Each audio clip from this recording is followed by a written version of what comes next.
broadcast personality Wesley Outland, and for the second year in a row, the Community Radio Network is excited to also be the voice of iRacing on LSRTV every Monday and Thursday night with the Northwest Racing Series for Cup and Truck. Join yours truly, Justin Prince and Samuel Dyer, every week as they race towards a championship. We're also on the radio in the Triangle in the Raleigh-Durham, North Carolina area at 87.5 WCRN and anywhere worldwide at wearecrn.com. Click play, check out the coverage, the power of radio to the imagination of the listener, esports style. We are the Community Radio Network, the voice of iRacing on LSR-TV. Check it out when you can, and replays are always up too. Let me tell you about MPM. McAllister Precision Marketing. They can assist up-and-coming racers with career advancement, promotion, and assist in sponsorship procurement. MPM also has media and professional etiquette training. They work with premier driver development teams and limited late models to late models. And they also help the teams to make it up to the levels of K&N, ARCA, Truck Series, and even NASCAR Xfinity. Contact Tanya McAllister today at McAllister Precision Marketing, 803-361-6199. Today, get on the board with MPM. CrateInsider.com is your one source for crate racing tech and more. Whether you currently race with a crate engine or you are thinking about getting into the sport, our website has what you need.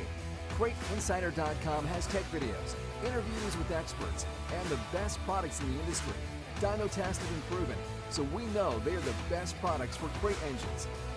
Visit CrateInsider.com today to get on the fast track to victory lane. This is Finish Line.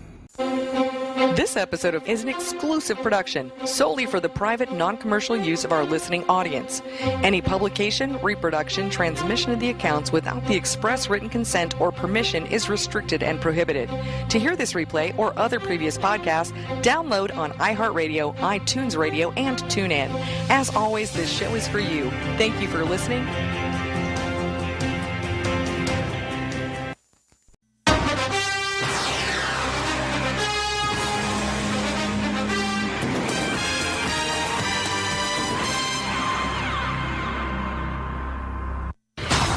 This is Finish Line.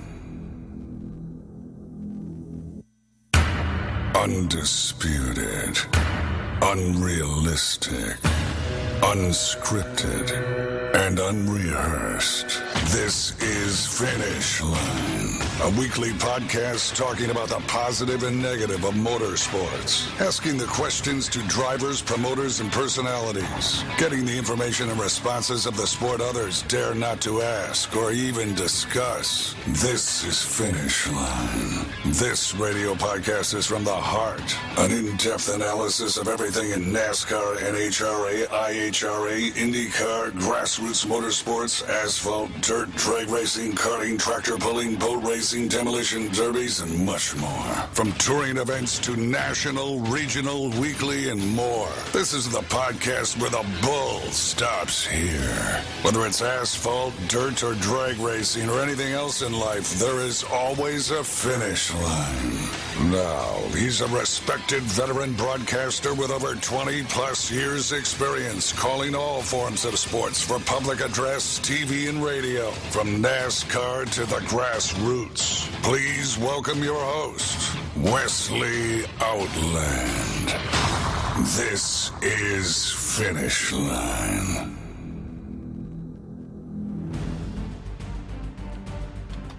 What's up, everybody? It is Wednesday.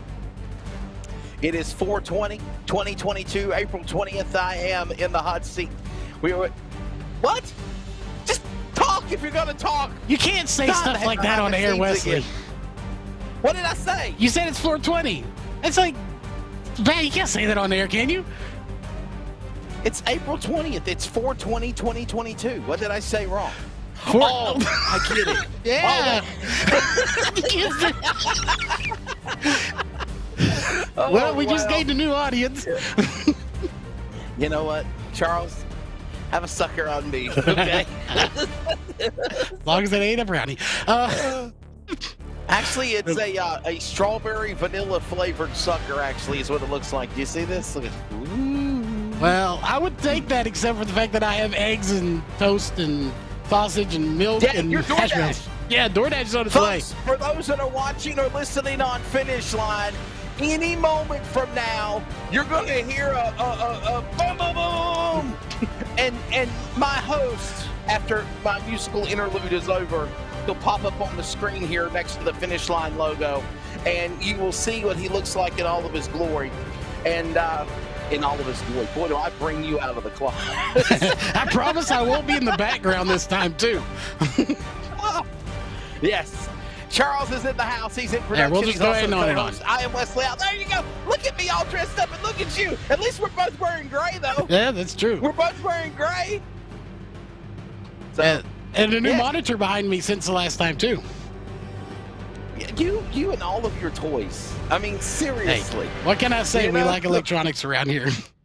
You do. You do. Hey, everybody. Welcome to Finish Line. He, of course, is my colleague and partner as co-host and, of course, director, mainly director-producer, Charles Wooten. I'm Wesley Outland. You're in the hot seat. It is Finish Line for this April 20th because you can't say 420. Supposedly, that's a bad word.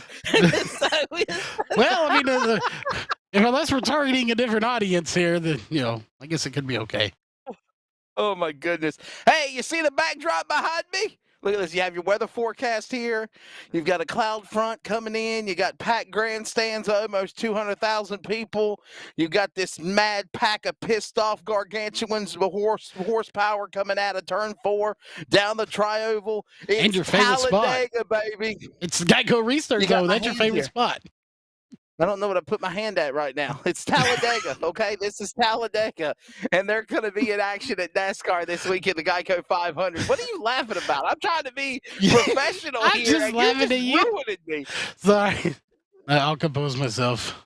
Look, all of this stuff is choreographed, all right? Let me just show you. Look at it. You see? Do you see this? I'm unveiling myself for all you people, okay? Coming out of the closet. Yeah, this is the screen that makes all of this look good, okay? When you watch your damn local television stations and watch your weathermen, this is what they have in the background to make themselves look like they're important.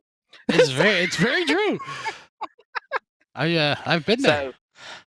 Oh, yes. But anyhow, we welcome you to Finish Line. I digress. We're getting ready to go in our first guest of the program, but we've got a great show here for you. But first, Charles, what'd you think of Bristol on Dirt?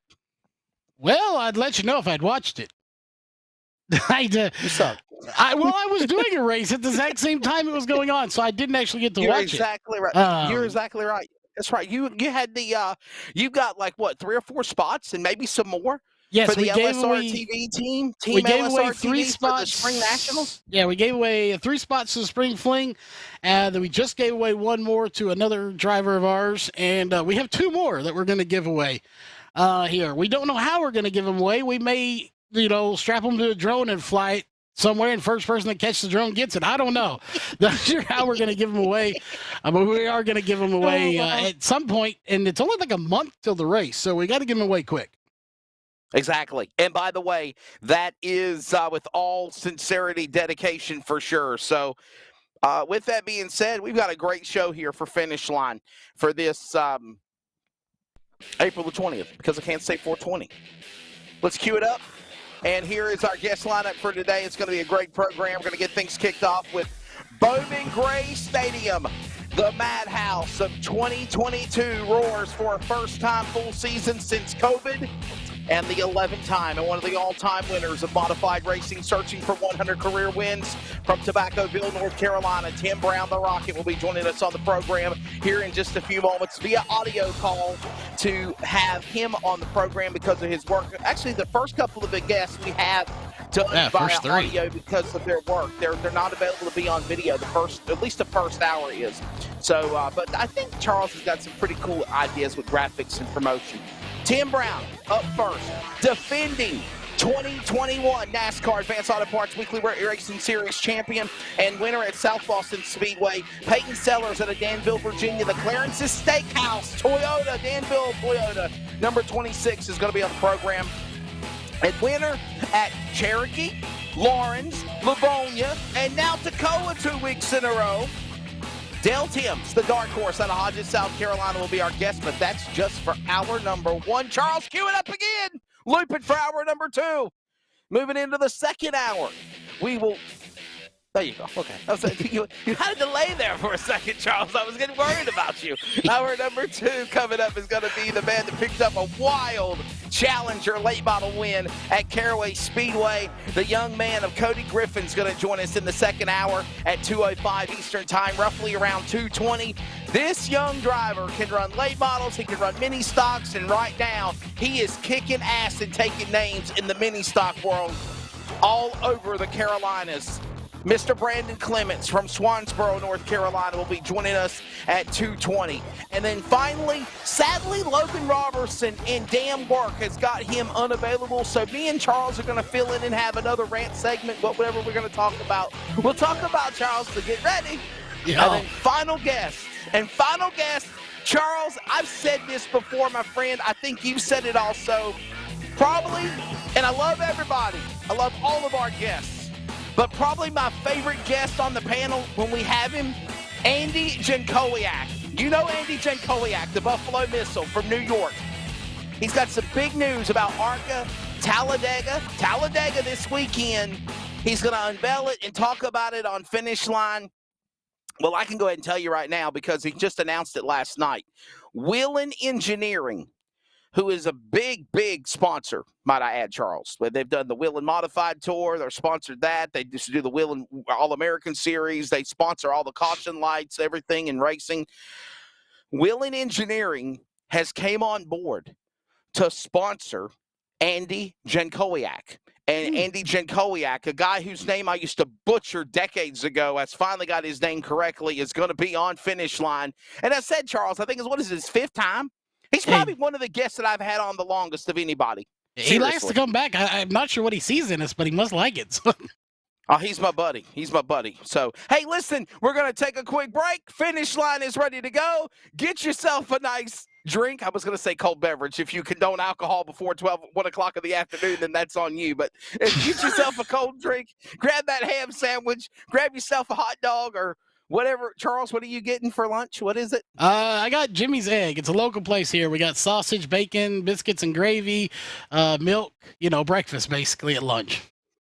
That's what we're going with. So Finish Line has been postponed because I'm about to catch a flight from RDU to Texas to join Charles. Hey, we got plenty. We'll be right back we'll be right back. We'll kick it off with the Rocket, Tim Brown. It's next. Hey, it's broadcast personality Wesley Outland, and for the second year in a row, the Community Radio Network is excited to also be the voice of iRacing on LSRTV every Monday and Thursday night with the Northwest Racing Series for Cup and Truck. Join yours truly, Justin Prince and Samuel Dyer, every week as they race towards a championship. We're also on the radio in the Triangle in the Raleigh-Durham, North Carolina area at 87.5 WCRN and anywhere worldwide at wearecrn.com. Click play. Check out the coverage, the power of radio to the imagination of the listener, esports style. We are the Community Radio Network, the voice of iRacing on LSR-TV. Check it out when you can, and replays are always up too. Let me tell you about MPM. McAllister Precision Marketing. They can assist up-and-coming racers with career advancement, promotion, and assist in sponsorship procurement. MPM also has media and professional etiquette training. They work with premier driver development teams and limited late models to late models. And they also help the teams to make it up to the levels of K&N, ARCA, Truck Series, and even NASCAR Xfinity. Contact Tanya McAllister today at McAllister Precision Marketing, 803-361-6199. Today, get on the board with MPM. CrateInsider.com is your one source for crate racing tech and more. Whether you currently race with a crate engine or you are thinking about getting into the sport, our website has what you need. CrateInsider.com has tech videos, interviews with experts, and the best products in the industry. Dyno tested and proven, so we know they are the best products for crate engines. Visit CrateInsider.com today to get on the fast track to victory lane. This is Finish Line. Hey, welcome back to Finish Line. Of course, getting ready for another exciting weekend of racing, and one of the big things that are going on this weekend is the close to 75 years of racing at the Bowman Gray Stadium, and they will kick off their 2022 full racing season this upcoming Saturday with the historic, exciting Hayes Jewelers 200 for the NASCAR Modifieds. And, of course, every race this 2022 season at Bowman Gray Stadium will be on Flow Racing. And what a better way to preview the upcoming race, of course, not only to have the driver that is a all-time winner, champion, of course, champion last year at Bowman Gray Stadium. He joins us on the program from Tobaccoville, North Carolina. It is the Rocket, Tim Brown. Tim, welcome to Finish Line. It's always good having you, sir. Oh, man, thanks for having me. Yes, sir. It seems like the last time we called up was, I guess, back in August, end of August, September of last year when you locked up the championship. What's the mindset going in to the first race of the season, obviously this Saturday in the Hayes Jewelers 200, knowing that you are going to have the proverbial bullseye on your back? Everybody's gunning for you because you won the championship, or is that just out the window? That's out the window. I have an extreme amount of pressure on myself to win the Hayes 200 for Bruce Hayes, who's been a sponsor of mine for 20-some years, and he's like a daddy to me, and I love him to death, and it makes me no prouder than to hoist that Hayes 200 trophy in Victory Lane and hug his neck, just for all that he's done for me and my racing career and my family over the years. So this is a big one. It's really big to me. It's really important, and I've worked really hard, and my team's worked really hard all winter to build new cars to go win this Hayes 200 and try to win our 12th championship. Is it just me, Tim, or does it seem like the excitement level is at full overload in preparation for this upcoming season at Bowman Gray Stadium? Anytime I get the chance to race, my excitement's in full overload. But yes, the stadium's been renovated. It's been paved. They've done some upgrades to the facility, spent $9 million on it. And, last year wasn't a full season of racing. This year we're going in there to a full season of racing. All of my fans are excited. I'm out in the public some, and I see, Burt Myers' fans and Jonathan Brown and Lee Jeffries and all them. Their fans are super excited for us to get back to racing weekly for a full season. And Greg Garrison and all the promoters at the stadium are excited. All the officials, it's time to get it on. And again, the season kicks off this upcoming Friday and Saturday. Preliminary night and qualifying for the Hayes Jewelers 200 is, of course, on Friday. Saturday is, of course, the 200-lap event for the Modifieds. Friday night, Tim, is that where all the pressure is compared to Saturday, especially for this race this weekend? No, I don't feel like it is because it's a 200-lap race. So, sitting on the pole is great for your sponsors, and the TV will come out and interview you and talk to you and things like that, which is great for your sponsors. And it's great for the team and the driver as well. But it's not the end of the world if you don't qualify on the pole because it is a 200-lap race. So it's not like it's a 25-lapper. We're qualifying on the poles, everything. But yes, it is important. Don't get me wrong, but it's not the end of the world if you don't sit on the pole. Now, my plan is to sit on the pole and win the race. Sure.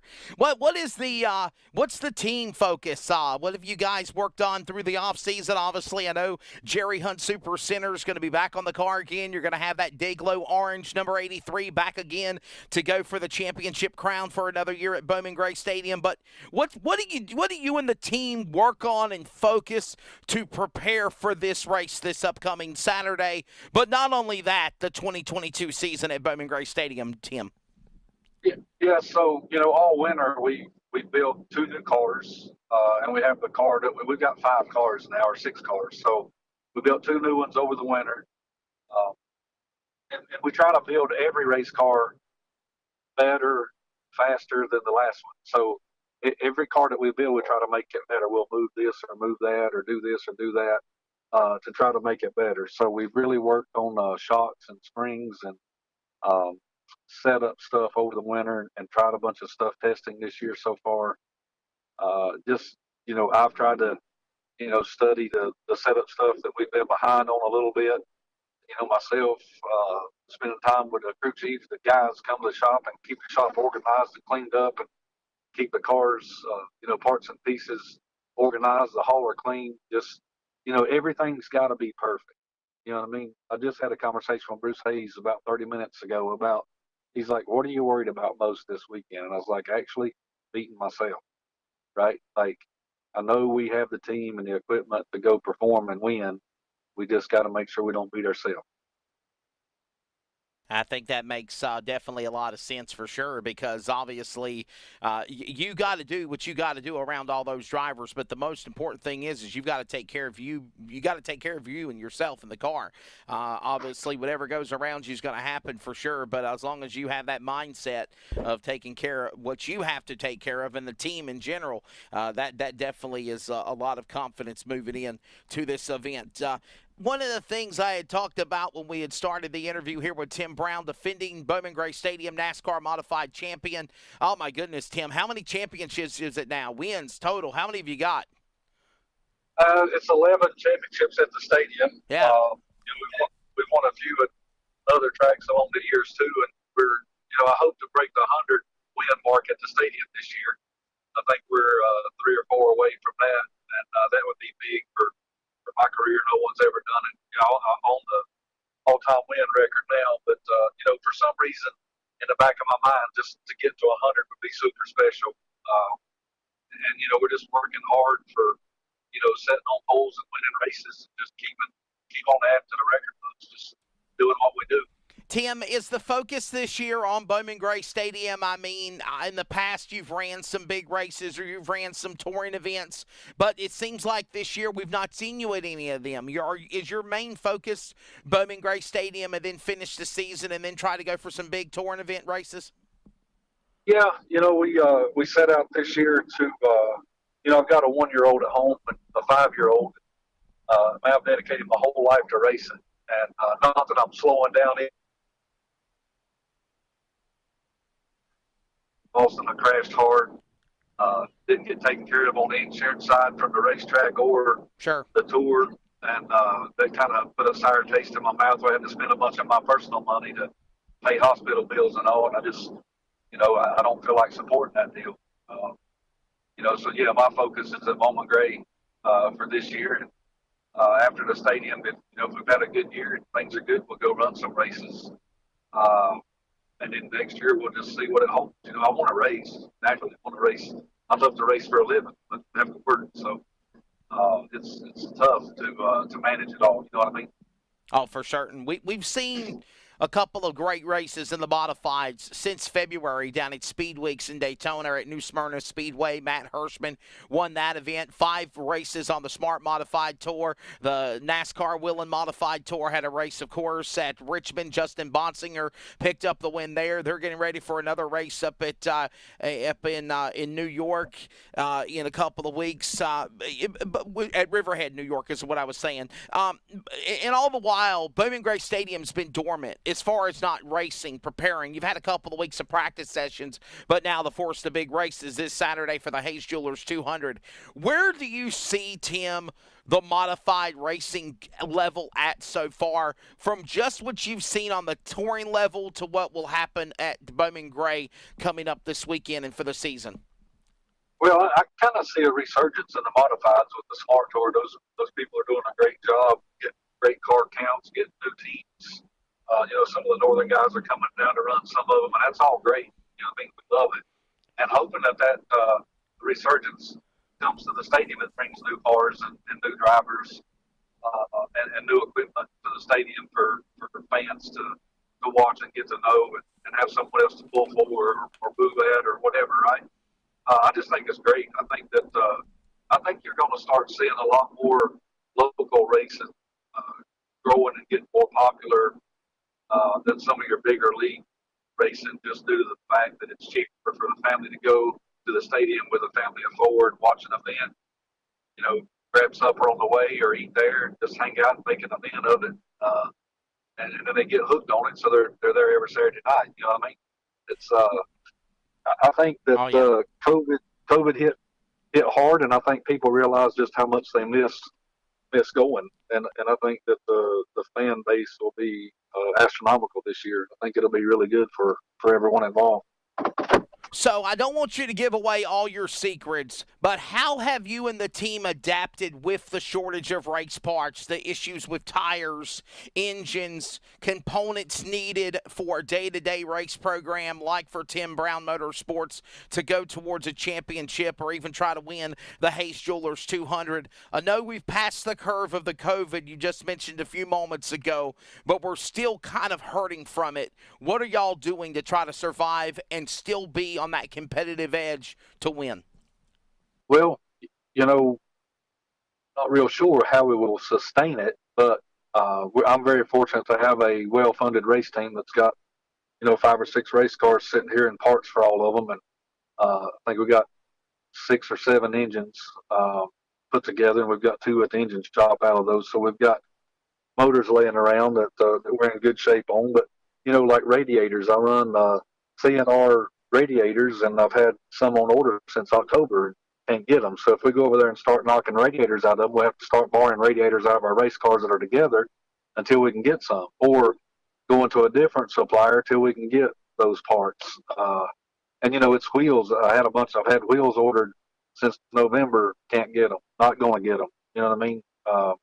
It's a mess, man. And it doesn't have anything to do with how much money you've got in the bank, I'm talking about ordering parts 5 months ago, 6 months ago that we don't have yet. So, if we go over there and start tearing up a bunch of stuff, you may see some teams that aren't able to race. So you take a guy that's got one race car and maybe one spare radiator or whatnot, whatever piece you're talking about. If he knocks his radiator out the first Hayes 200 and comes back the next week, knocks another one out, what's he do?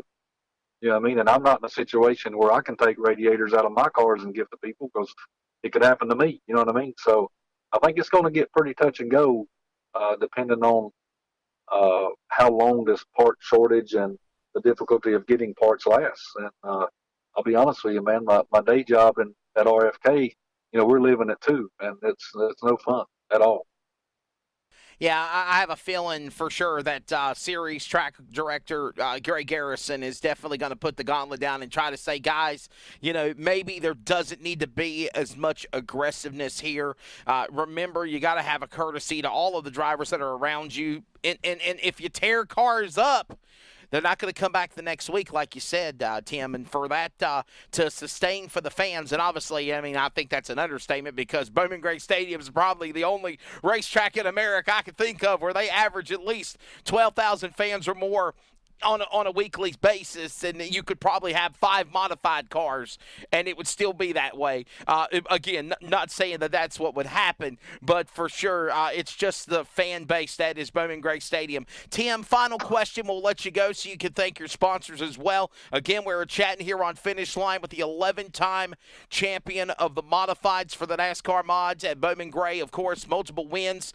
He's looking for his Century Grind win sometime this year. 3 or 4 wins away from that happening and coming to fruition with Tim Brown, the Rocket, in the Jerry Hunt Super Center entry. Watch him in that Dayglow Orange, number 83 this year, running for that 12th championship and back-to-back. Something new this year. It happened a couple of times last year, but I think they're going full bore with it, Tim. Bowman Gray Stadium, all events live on Flow Racing nationally. What do you think that's going to be for the fan base of not only trying to draw new attendance of fans in the stands, but definitely put the word out nationally for maybe a fan in California or Canada or Hawaii that is a fan of modifieds but can't get out to Bowman Gray, but now they can watch you race? Man, it's nothing but great. You know what I mean? I had a conversation with Greg Garrison over there Thursday night, and I kind of feel sorry for Gray in a little bit, because there may be some families that can buy the $150 Flow yearly subscription and stay at home and watch it, and not come to the track and watch it. Just because it's way cheaper to pay $150 and watch all the racing that they want for the season. But on the other hand, for all of us racers, the opportunity to be on national TV, racing every race, talking in the microphone, promoting our sponsors, opportunities for new sponsors, for national sponsor branding to come on board and to be a part of it because it's on TV. It just opens so many doors for everyone. It's just a great opportunity. And I'm hoping that everybody takes this opportunity and runs with it and acts professional and takes care of their cars and keeps them looking good. So this can just keep growing into something. And you never know, we could have a major network pick us up and have all the races on TV. You know what I mean? It's the door. I mean, it's endless opportunity for us all. Yeah, for certain, definitely. Well, Tim, buddy, we're going to let you go. Thanks for being on this afternoon, kicking things off on Finish Line. Good luck this weekend in the Hayes Jewelers 200s, kicking off on Friday, and then the big race on Saturday. And thanks for being on, as always. And before we do let you go, Tim, thank your sponsors, sir. Yeah, man, thank you, for having us on there. I got to thank my family for everything that they let me do.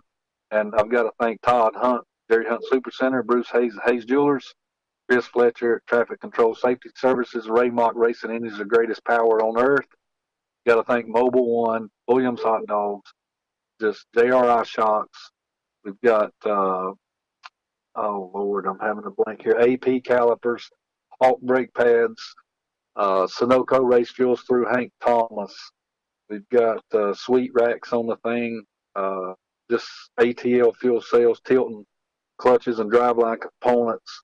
Man, we just got so many, Brown and Miller Plumbing, just so many great companies that give us product that we couldn't do without them. Mobile One's a huge supporter of my race team and my family, and just so blessed, man. Just I could sit here for 20 minutes and go over to people that's helped me in the parts and stuff that's given to us to go do it. But I know you got other things to do. Just anybody that's been a part of my deal from day one, just love you and thank you. And my great wife and my two kids, just, man, I just can't wait to get strapped in that thing Friday and get this 2022 season kicked off.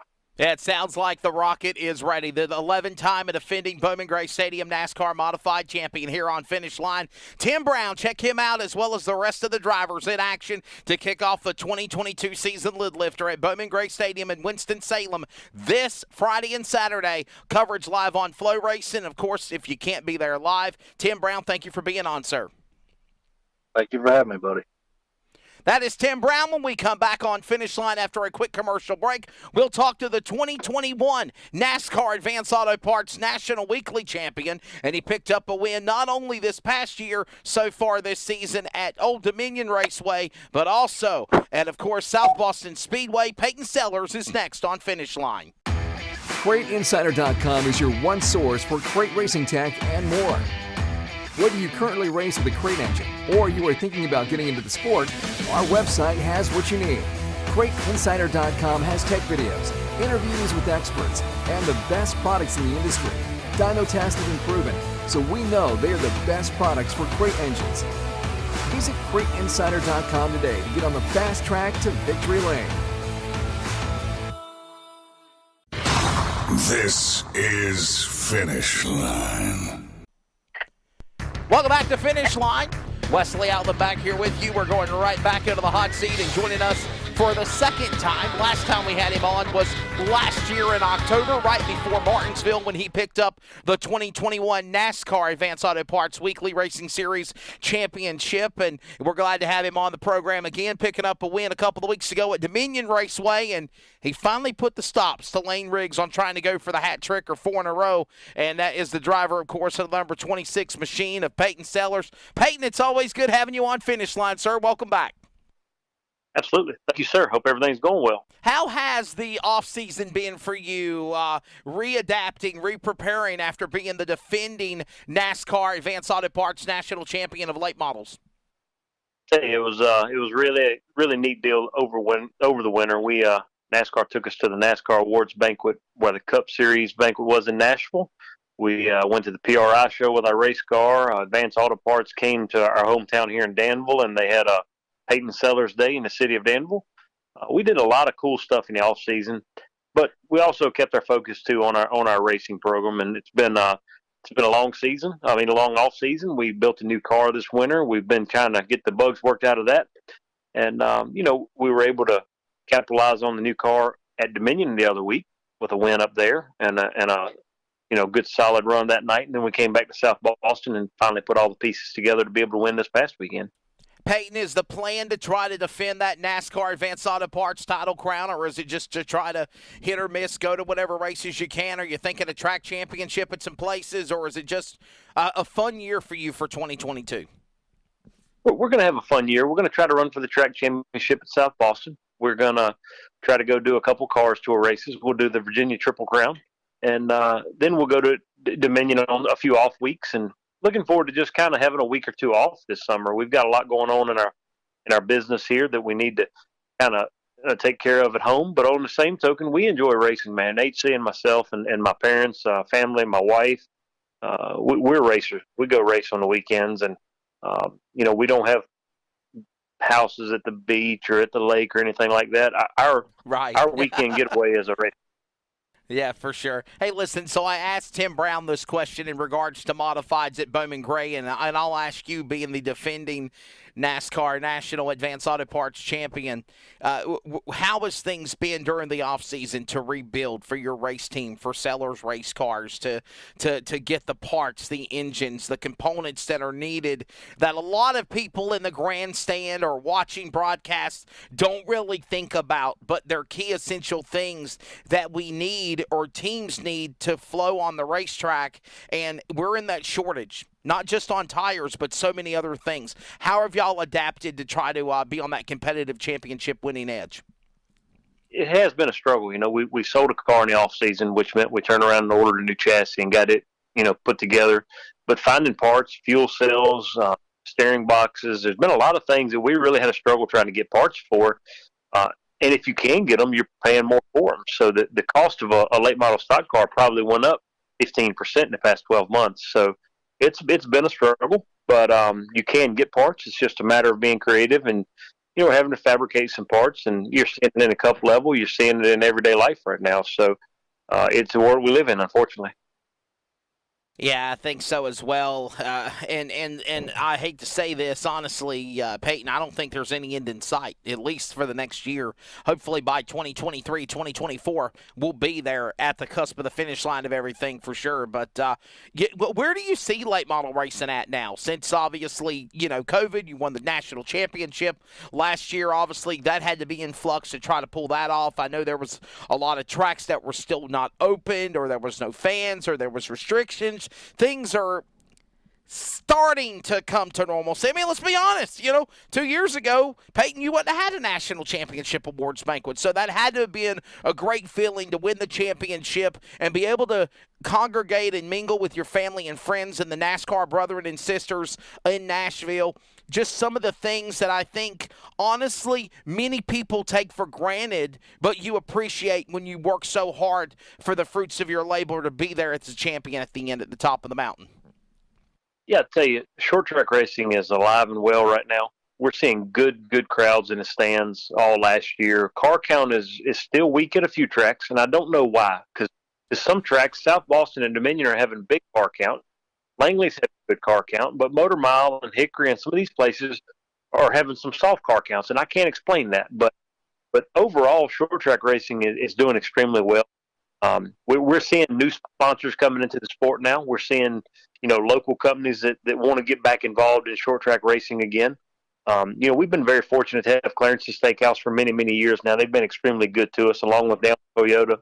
And but I've been able to pick up some newer sponsors and different things. And I think right now spending money in weekly racing is as smart a thing as any company can do because of the crowds that we're having. We're having good crowds everywhere we go right now.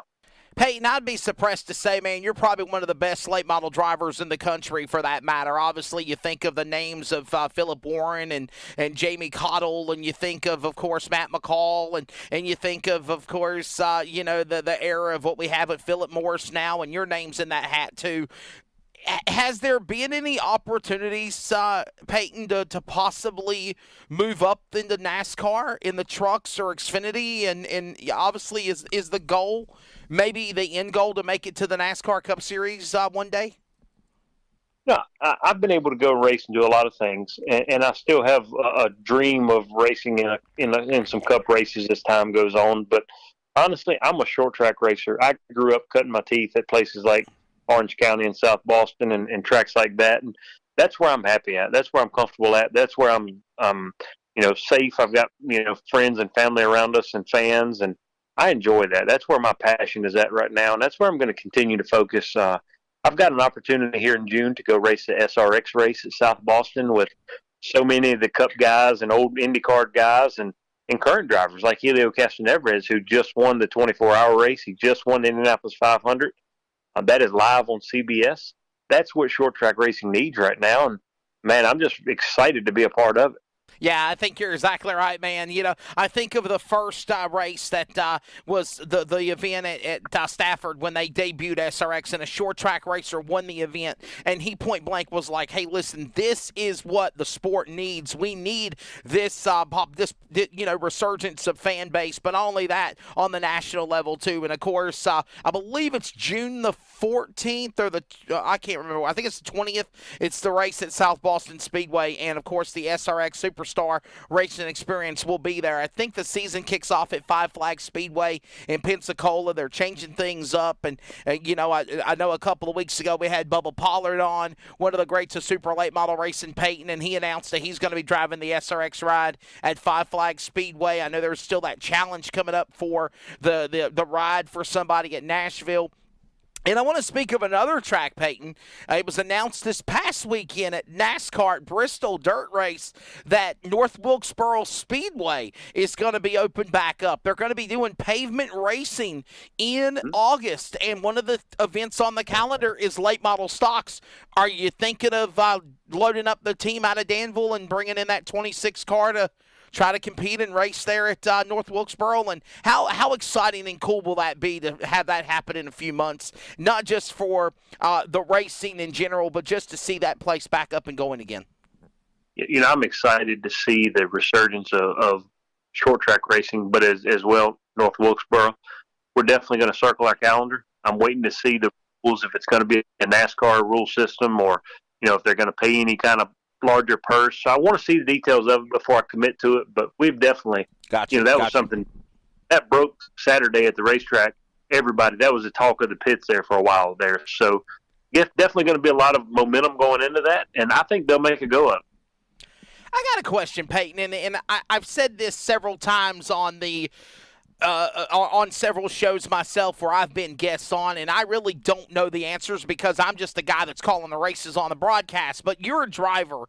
Why is late model stock racing so big in the Mid-Atlantic South? Super late models are struggling, obviously. But if you go down to Florida and Georgia and Alabama, car counts for super late models are big, but not for late model stocks. Why is that, do you feel, Peyton? That's a magic question that everybody always asks, and I can't explain that. The late model stocks spawned off the old Sportsman series, which the Busch series, before it got to where it was the Busch series. And for some reason in this area, they've just hung on, and they're 5 or 6 years ago, if you'd asked me, I'd have said super late models are coming fast right now, and they're going to probably transition the late model stock rules to a more of a super rule. Because super late models, you can go from coast to coast and race them. You can go into Canada and race them. You can do a lot of different things with a super late model that you can't with the late model stock car. Definitely. The Southeast is short track racing. I mean, that's where racing started. That's where people love it. We still have truck arm cars. We have, the cars are not offset. They're built more like a K&N or a Busch car. And for some reason, it's just held on and kept a good grip in this area.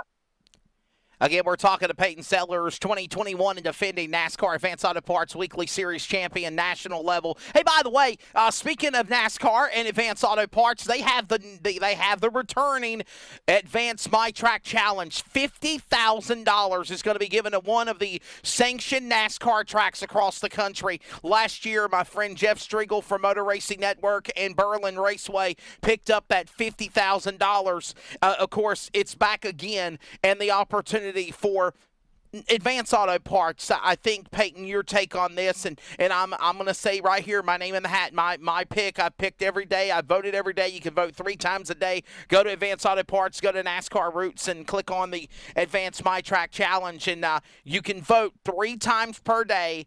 and they'll determine the winners of the points and tallies of who gets the most votes. But mine is Wake County Speedway. What Charlie Hansen, Mike Stoddard has done in the past, what Charlie Hansen's done along with William Brown and Mark Arson have done a phenomenal job with that racetrack. And I tell you, check out Wake County Speedway, America's favorite bull ring. They're back to racing on the next Friday night, the 29th.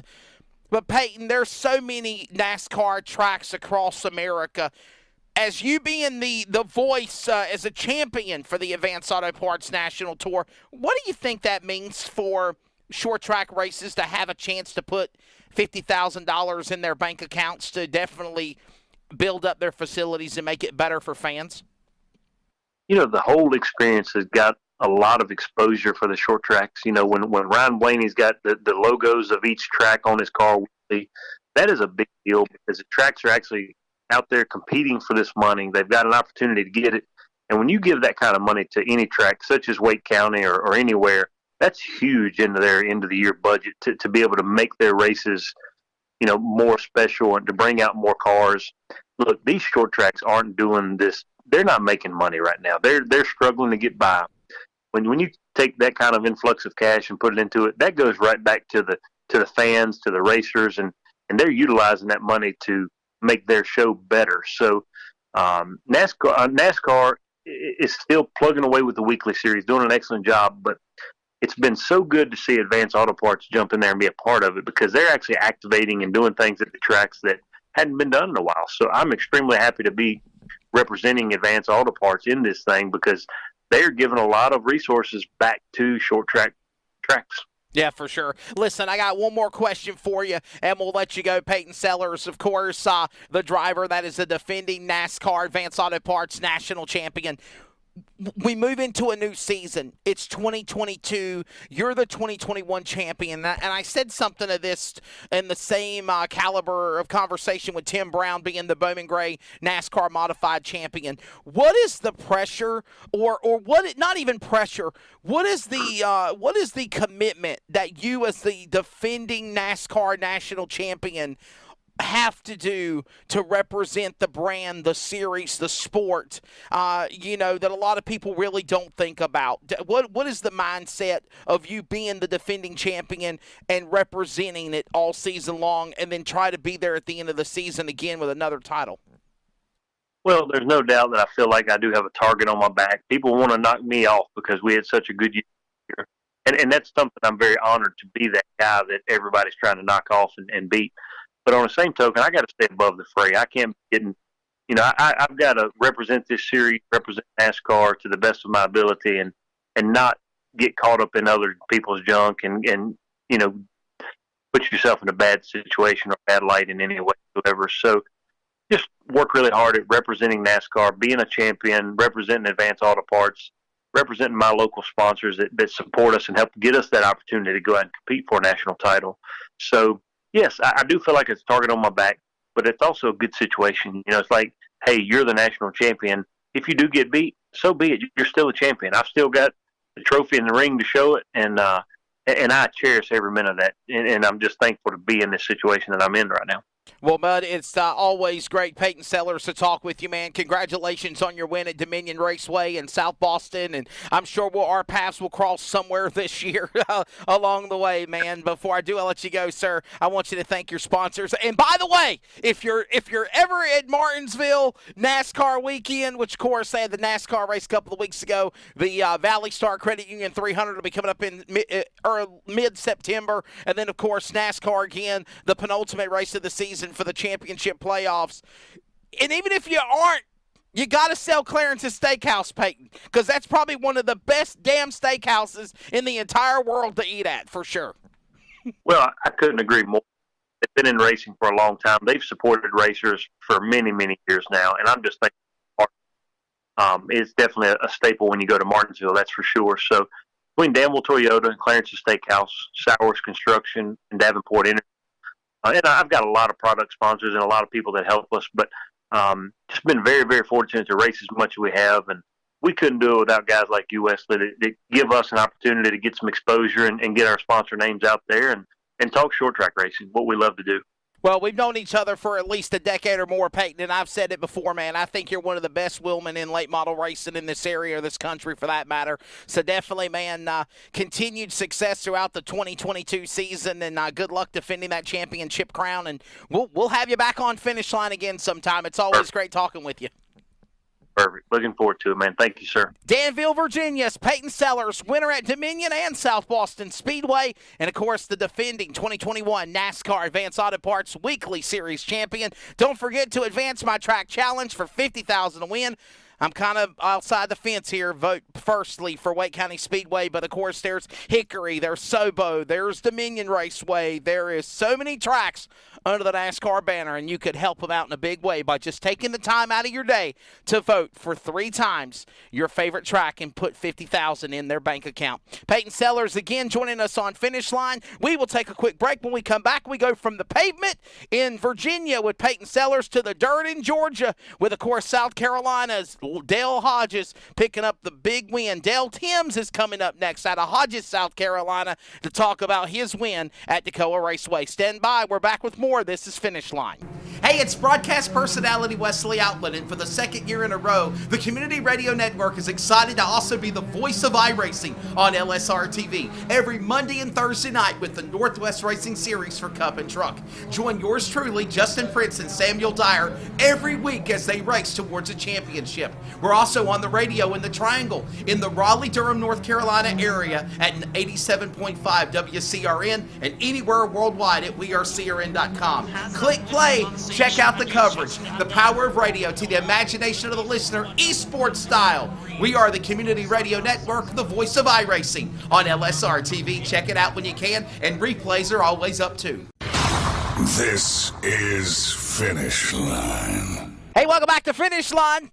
And, of course, we're rocking and rolling. We just had some great interviews with Tim Brown, Bowman Gray Stadium, kicking off with the Hayes Jewelers 200 this weekend. You can watch that on Flow Racing if you can't be at the Madhouse in Winston-Salem, downtown North Carolina. Also, Peyton Sellers, of course, the defending NASCAR Advance Auto Parts National Champion. You never know where he'll be at, of course, somewhere in Virginia defending that championship crown. And now we go all the way to South Carolina. I think I said Dale Hodges or Dale Timms. It's Dale Timms from Hodges, South Carolina, and he has one of the only guys in dirt racing. I gave him a nickname, and I think it still sticks to this day, and he proudly puts it on the side of his car, the Dark Horse. And Dale, welcome back to Finish Line, sir. It's been a while. I think it's been about a year or so since we've had you on. Yeah, man, it's always a pleasure to be on anything with you. I appreciate that, bud. I'll tell you, man, we've known each other for what? It's close to a decade or more from your days of running crate cars. Your dad, Larry, also racing. And by the way, don't take anything away from Dad, Larry Timms. He picked up a win a couple of weeks ago at Toccoa Raceway, and you've also won at 2 tracks this year. You've won at Lawrence County in South Carolina, and, of course, this past Saturday, you picked up the win at Toccoa Raceway. And might I say, for dirt track racing, Dale, those are 2 very unique, different size racetracks to try to figure out for sure. Yeah, they both kind of elbows up. You know, it's pretty high banked, and they're both a ton of fun, man.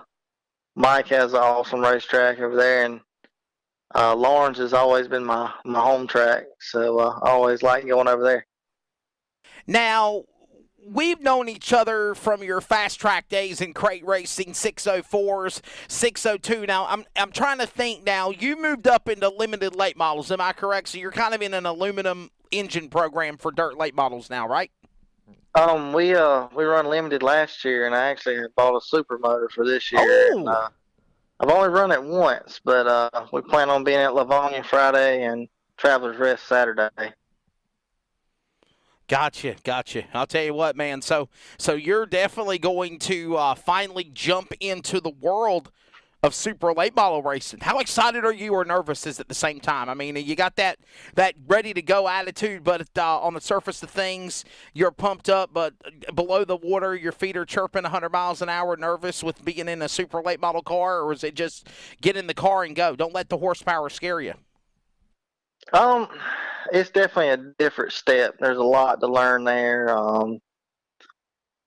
Like we've been going with Ross Bales and Billy Hicks. They've showed me a lot. They've it's a different world, man. But I think they've gave us a lot of good information and taught me a lot of things. And the things we've learned in the past. We raced all over with the Fast Track series, and so hopefully some of that will transfer over, and maybe we can learn a little bit, have a little fun, and hopefully we can run good enough. Maybe we can even find us a ride eventually.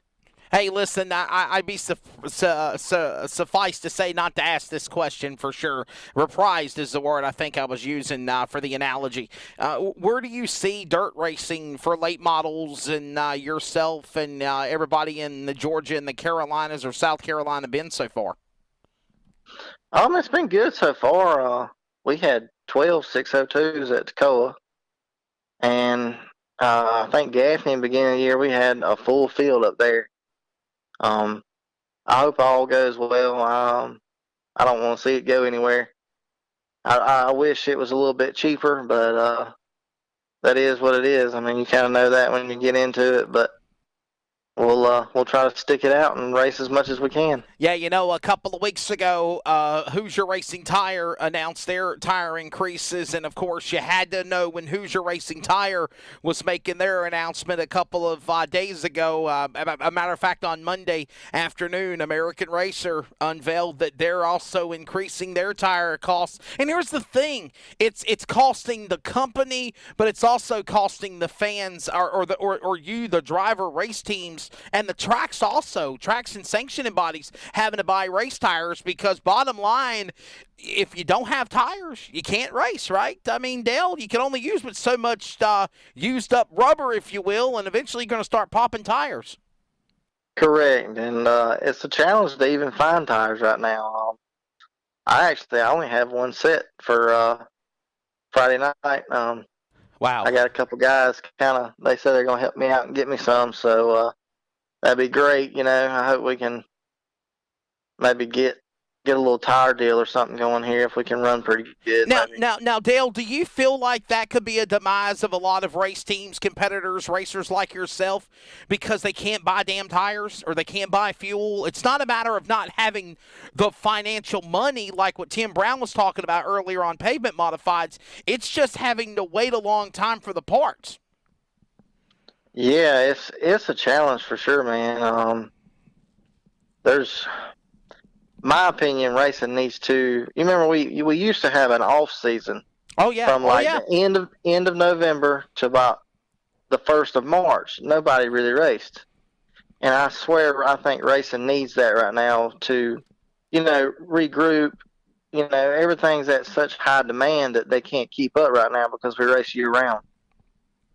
Dale, do you think that we are and by the way, you've won races that are in the winter times as well. I mean, if you teach your own, if you can take advantage of it and win and pocket money doing it, for sure. I know you're going to say I'm going to do this, but do you feel like us as the racing industry is our worst demise because of that? I mean, we've caused this. We can't get enough for racing. There was that niche of, not wanting to stop. You've got all these races that are going on, and now here's a prime example, Dale, the Ice Bowl at Talladega. That used to be the premier race in January. But now you've got cabin fever, you've got tracks up in Tennessee wanting to run, you've got tracks in Florida want to run.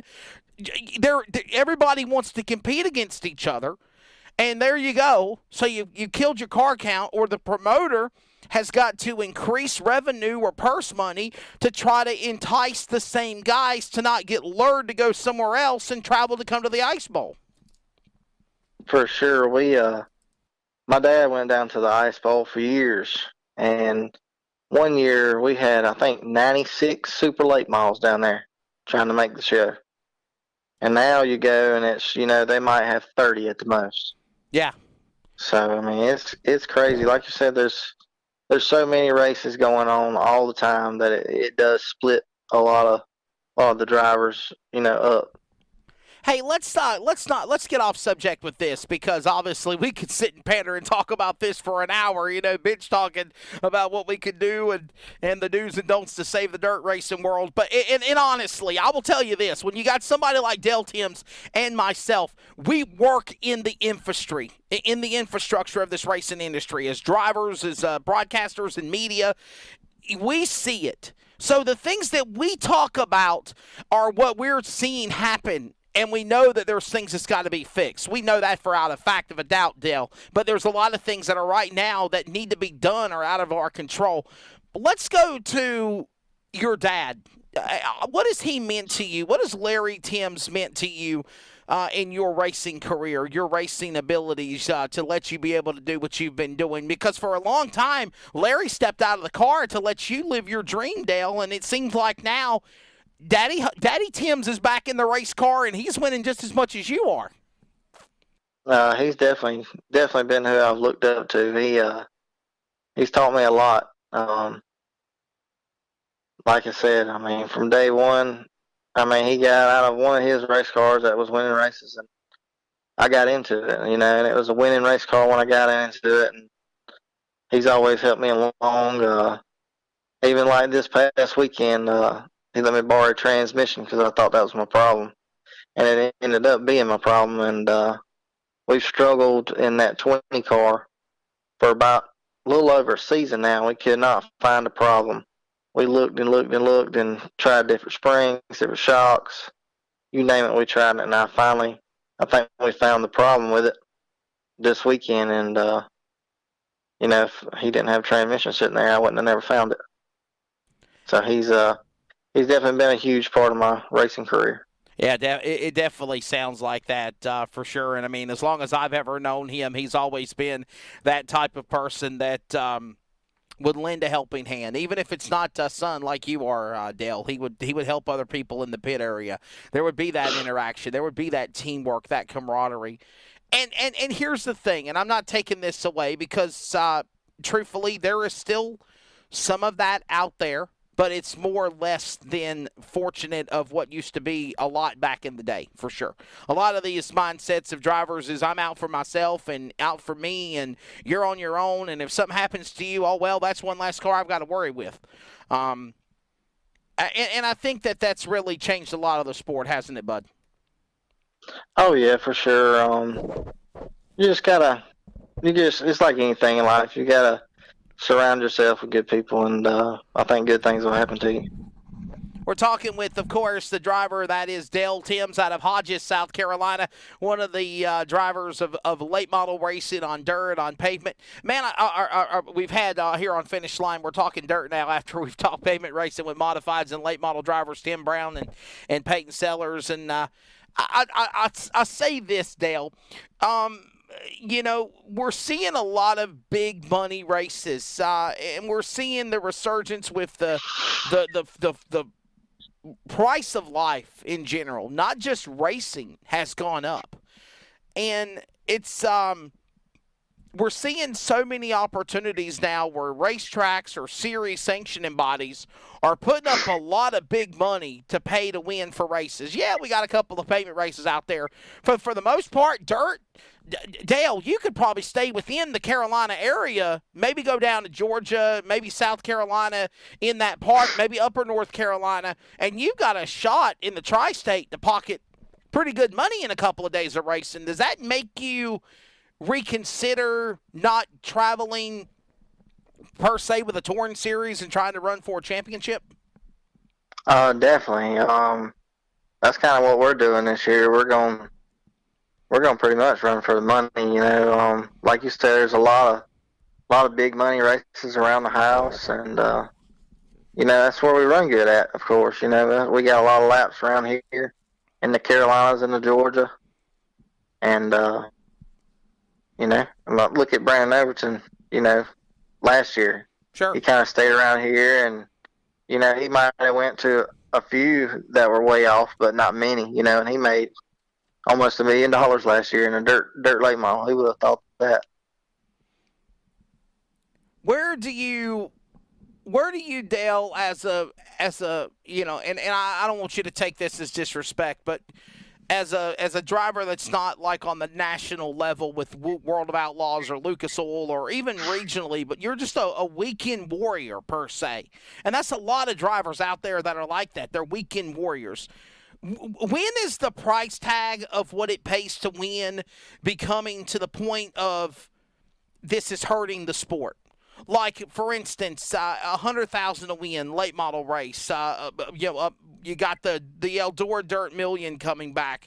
Do you think we'll see 400 cars, 300 cars like it was back in 2001 fighting to win $1 million at Eldora this year? Or, I mean, everything's changed. So does sometimes the high number of what it pays to win, does that sometimes make you rethink things, Dale, of where to go to run for the purse? Yeah. Like you said, I work for a living every day, and we do race on the weekends. I do race a lot. I probably run 50, 60 races a year, which is a lot more than most weekly racers. Oh, for sure.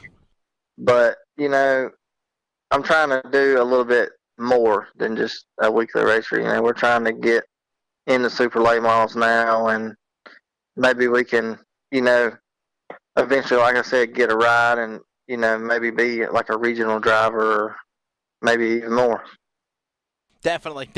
Well, listen, our time's grown short, Dale. It's always great to talk with you, to catch up with you, man. Your final closing thoughts on what your plans are for this year, and before we do let you go, man, thank your sponsors. Definitely, man. We're probably just gonna run a lot of super races just around the house, and a bunch of 602 races around the house too. Just like I said, wherever's paying the best money, and I definitely like to thank all my sponsors. We got a bunch of them.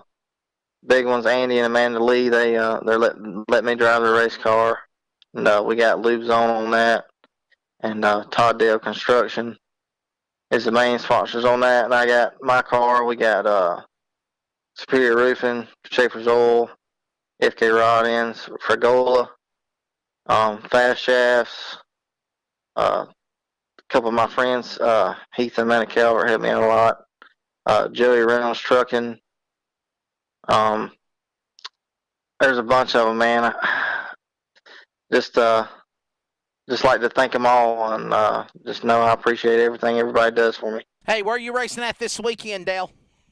We're going to be at Livonia Friday night and TR Saturday night in the supercar. Livonia, of course, is also having the Buck Simmons Memorial that is sanctioned, I believe, by the Carolina Clash Super Late Model Series. So good luck in that race. You're going to be running that this weekend, right? That's right, yeah. That's one of our home tracks, so maybe we'll have a shot at winning it. There you go. Well, Dale, listen, buddy, I appreciate your friendship for close to a decade, man. It's always great catching up with you. Continued success in all that you do. Congratulations on your wins this past weekend at Lawrence County and, of course, at Decoa Raceway. And we'll have you back on finish line again very soon. Yes, sir. Thank you for having me on. That's the dark horse, Dale Timms out of Hodges, South Carolina. We will take another quick break. When we come back, more great drivers, guests from Dirt and Pavement. It's Finish Line, Fox Sports Radio, affiliates in the Carolinas, iHeartRadio, the Community Radio Networks, and, of course, as soon as we go off live, we do have archives available, and it's all thanks to sponsors like this. Let me tell you about MPM. McAllister Precision Marketing. They can assist up-and-coming racers with career advancement, promotion, and assist in sponsorship procurement. MPM also has media and professional etiquette training. They work with premier driver development teams and limited late models to late models. And they also help the teams to make it up to the levels of K&N, ARCA, Truck Series, and even NASCAR Xfinity. Contact Tanya McAllister today at McAllister Precision Marketing, 803-361-6199. Today, get on the board with MPM. This is Finish Line. I had to step away for probably about less than 20 seconds and finish my crackers and my little swig of soda here. So welcome back to Finish Line. Yes. Hey, by the way, I do want to say something. Thanks to Tim Brown, Mr. Peyton Sellers, as well as Dale Timms, having a crazy schedule. They're not able to actually be able to get on camera like we usually do. But to be able to at least do the phone call, I certainly do appreciate that. And by the way, Charles, man, great job on the graphics while we're live on the air, man. I mean, dude, it's like top notch, brother. Well, thank you. I would be back on camera, but as the pre-show noted, I had lots of bacon and sausage, biscuits and gravy, 3 glasses of milk. So, yeah, I'm like a stuffed chicken at Thanksgiving. So, Raging Cajun, John Muschin Jr., my colleague on the Sim 500 series, says, Wesley, fix your hair. So here's the problem. I got this new headset, and I've been, you know this, I normally don't have, this is the issue right here. Can you hear me, Charles? Oh, we hear you. Me, Charles? Yeah, we got you. This is the issue right here. So it's got the little damn hole port in the middle, and then if I try to, like, you know, click on it, it makes it where I can't, it makes my hair, you know, I'm surprised you ain't torturing me with my damn alfalfa logo. You know, usually you do that to me, Charles, like every week. So, well, occasionally I like to have a little fun. Headset. Randomly, folks, if you're watching on Finish Line, obviously you're listening, we got to paint a picture. Randomly at a time during the show, alfalfa will pop up on the screen, and Charles will piss me off because of it. So,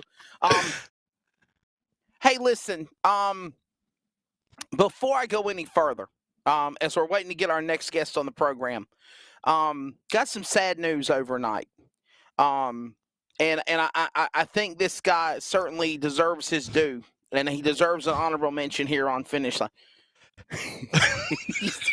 I'm literally trying to be solemn here, and you're ruining me, Charles. Okay, this is just. And yes, Alfalfa did die. No, he didn't. He did. No, he didn't. I don't know. Listen. I say this. No.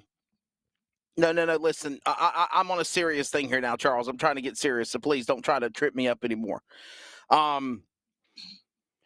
I hate you.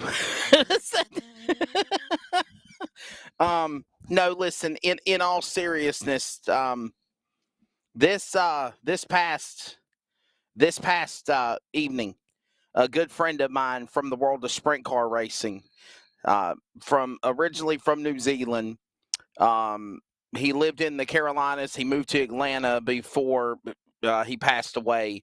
I just want to say this. Cancer has took another awesome damn person. Cancer sucks. And, you know, I'm trying to not get emotional on this, but I do want to say Godspeed to my friend Paul Rondell.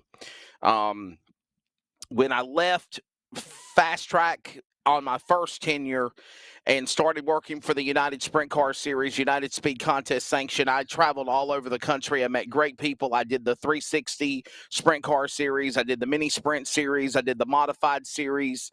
And in doing so, with all of our travels, I had the time of my life being able to do road trips with a great guy like that in Mr. Paul Rondell. This is just some of the memories of pictures that we had together. There's Lauren Wilkins. She's got 2 beautiful babies now. At that time in her life, she didn't know whether she was coming or going or what she wanted to be. And she turned her entire life around after being a part of working with us on USCS. And we had some fun times together. There's Mr. Jim O'Shields. I still consider a very, very good friend. He's probably tuning in to Finish Line right now. But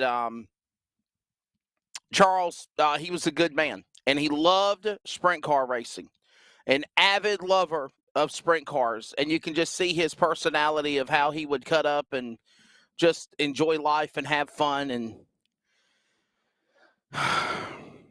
well, he passed away overnight. And while a lot of people, my thoughts and prayers go to Sarah, his daughter, who was like a young girl growing up, and now she's growing into a young lady, blossoming.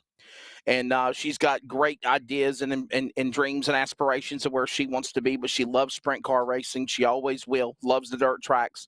I honestly felt like somehow, some way, it would have to be fitting, Charles, to have a mention for Mr. Paul Rondell. So definitely Godspeed.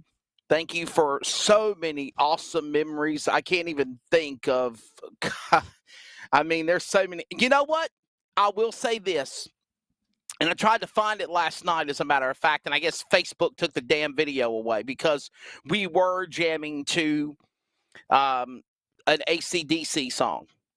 We're in the middle of BFE, Arkansas, on the way during the hot summer sprint speed week, going from one track, driving about 300 miles, Charles, to the next destination. You know what I'm talking about, because sometimes these sprint car tracks are out in the middle of nowhere.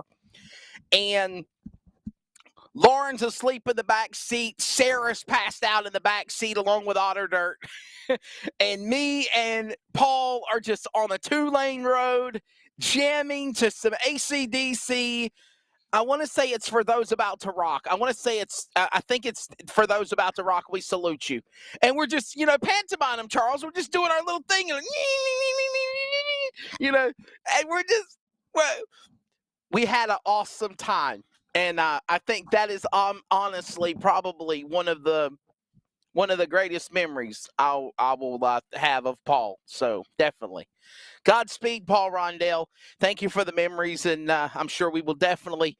I'll say what your daughter said, and I also believe this. For those people that believe in a higher power, this is not goodbye. It's I'll see you later, because we'll all be rejoined again.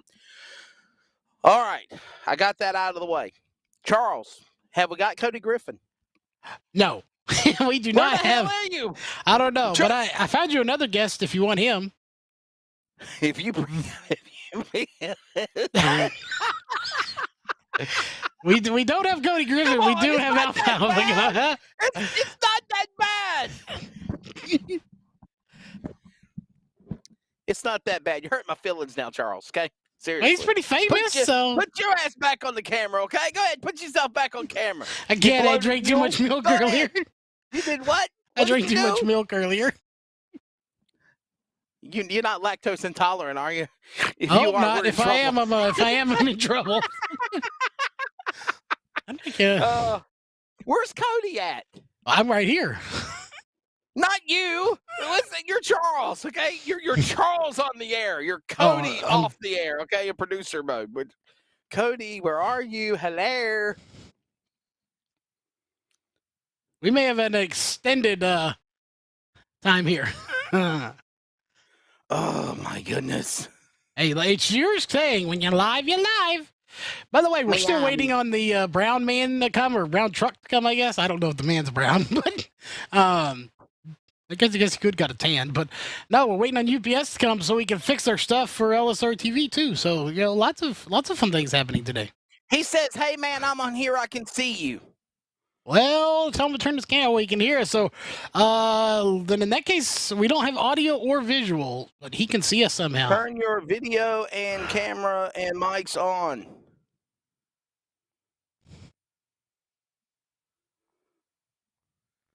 We can't see you. When it's live, people. That is the truth. You're supposed to be doing this behind the scenes, Listen.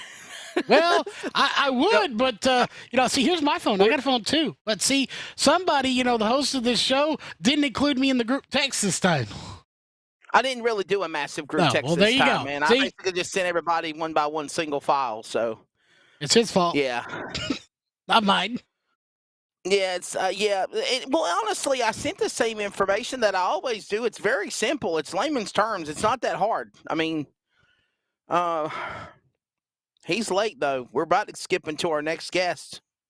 We might have to bump him to the back.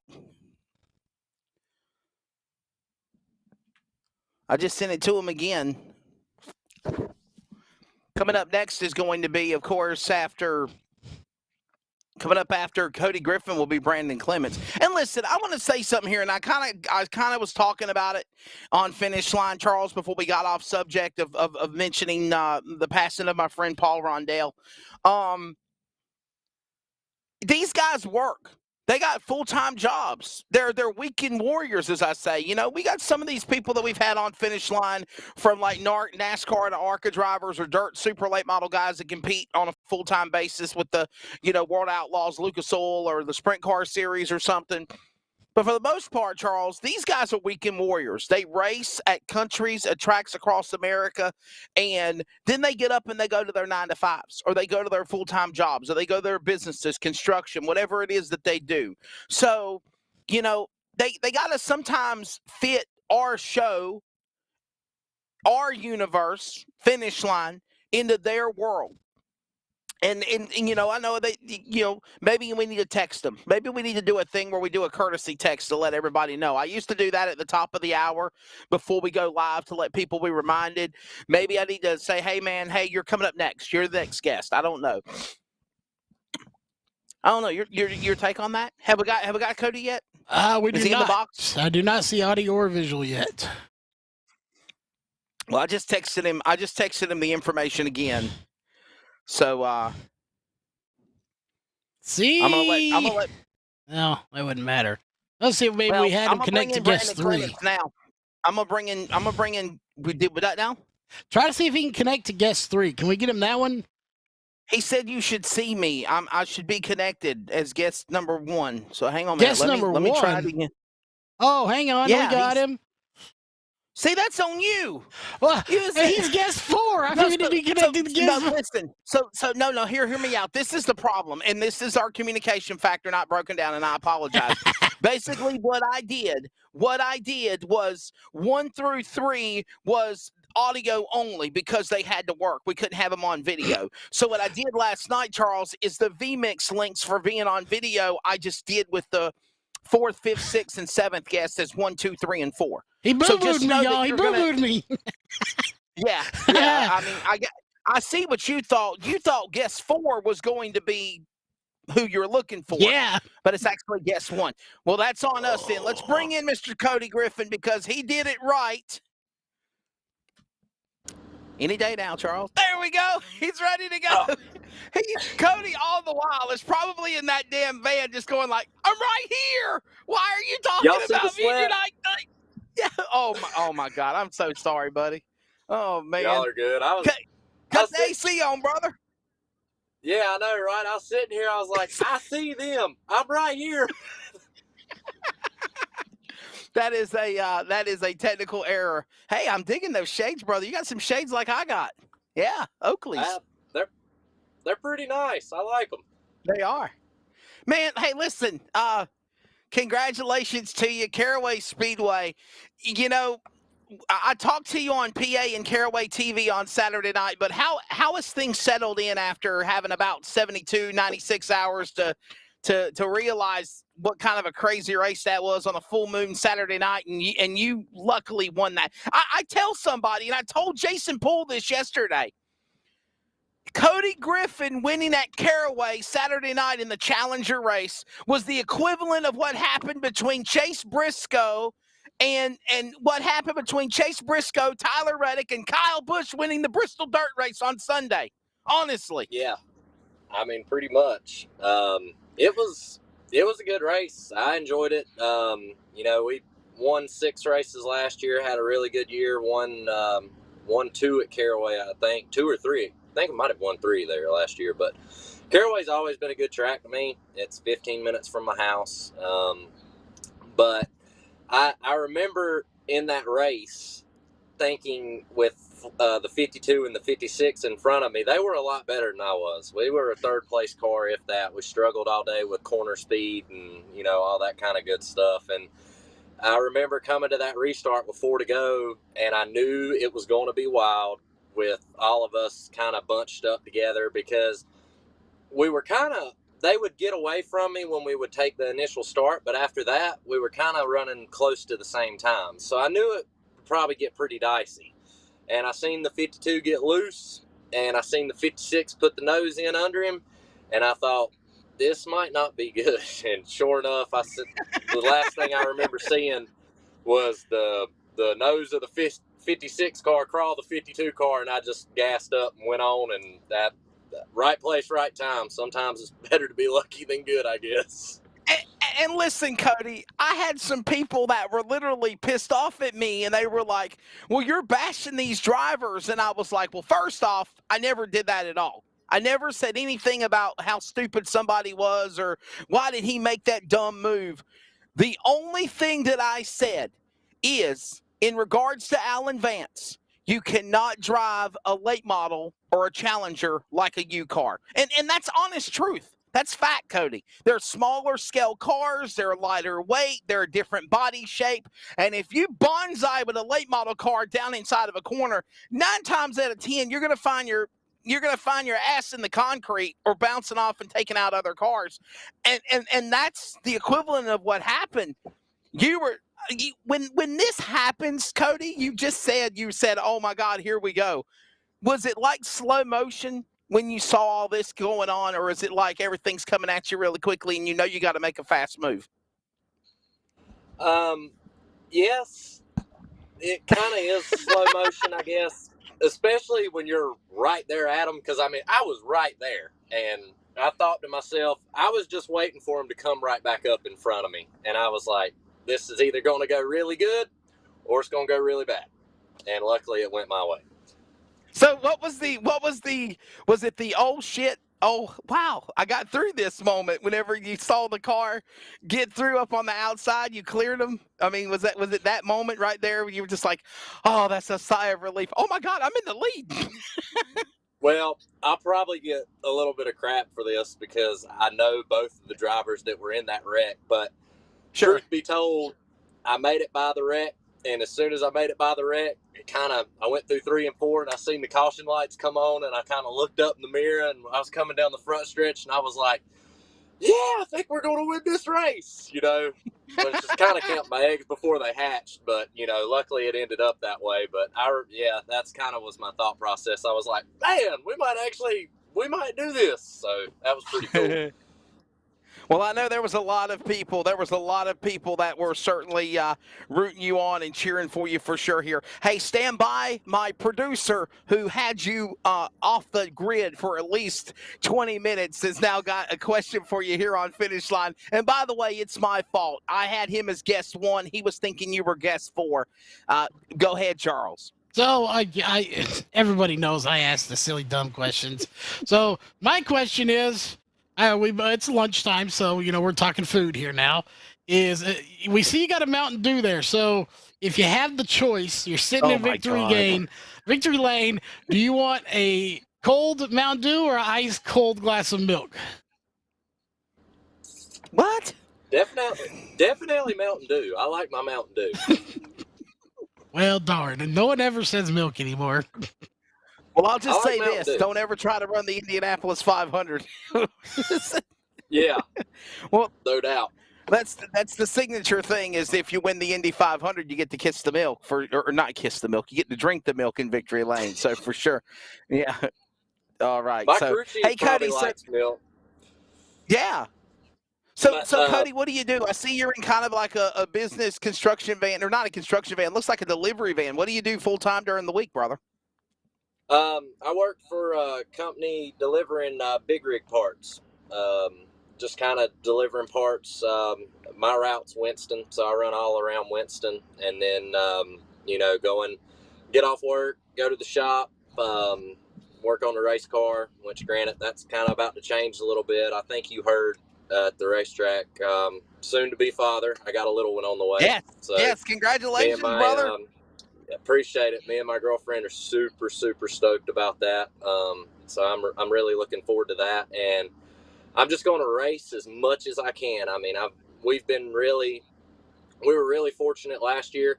I got in with Tracy Muse and Michael O'Brien and them guys down in Goldsboro, and I'm really close with them. I consider probably Michael one of my best friends, and we had a stellar year last year and looking to do that again this year.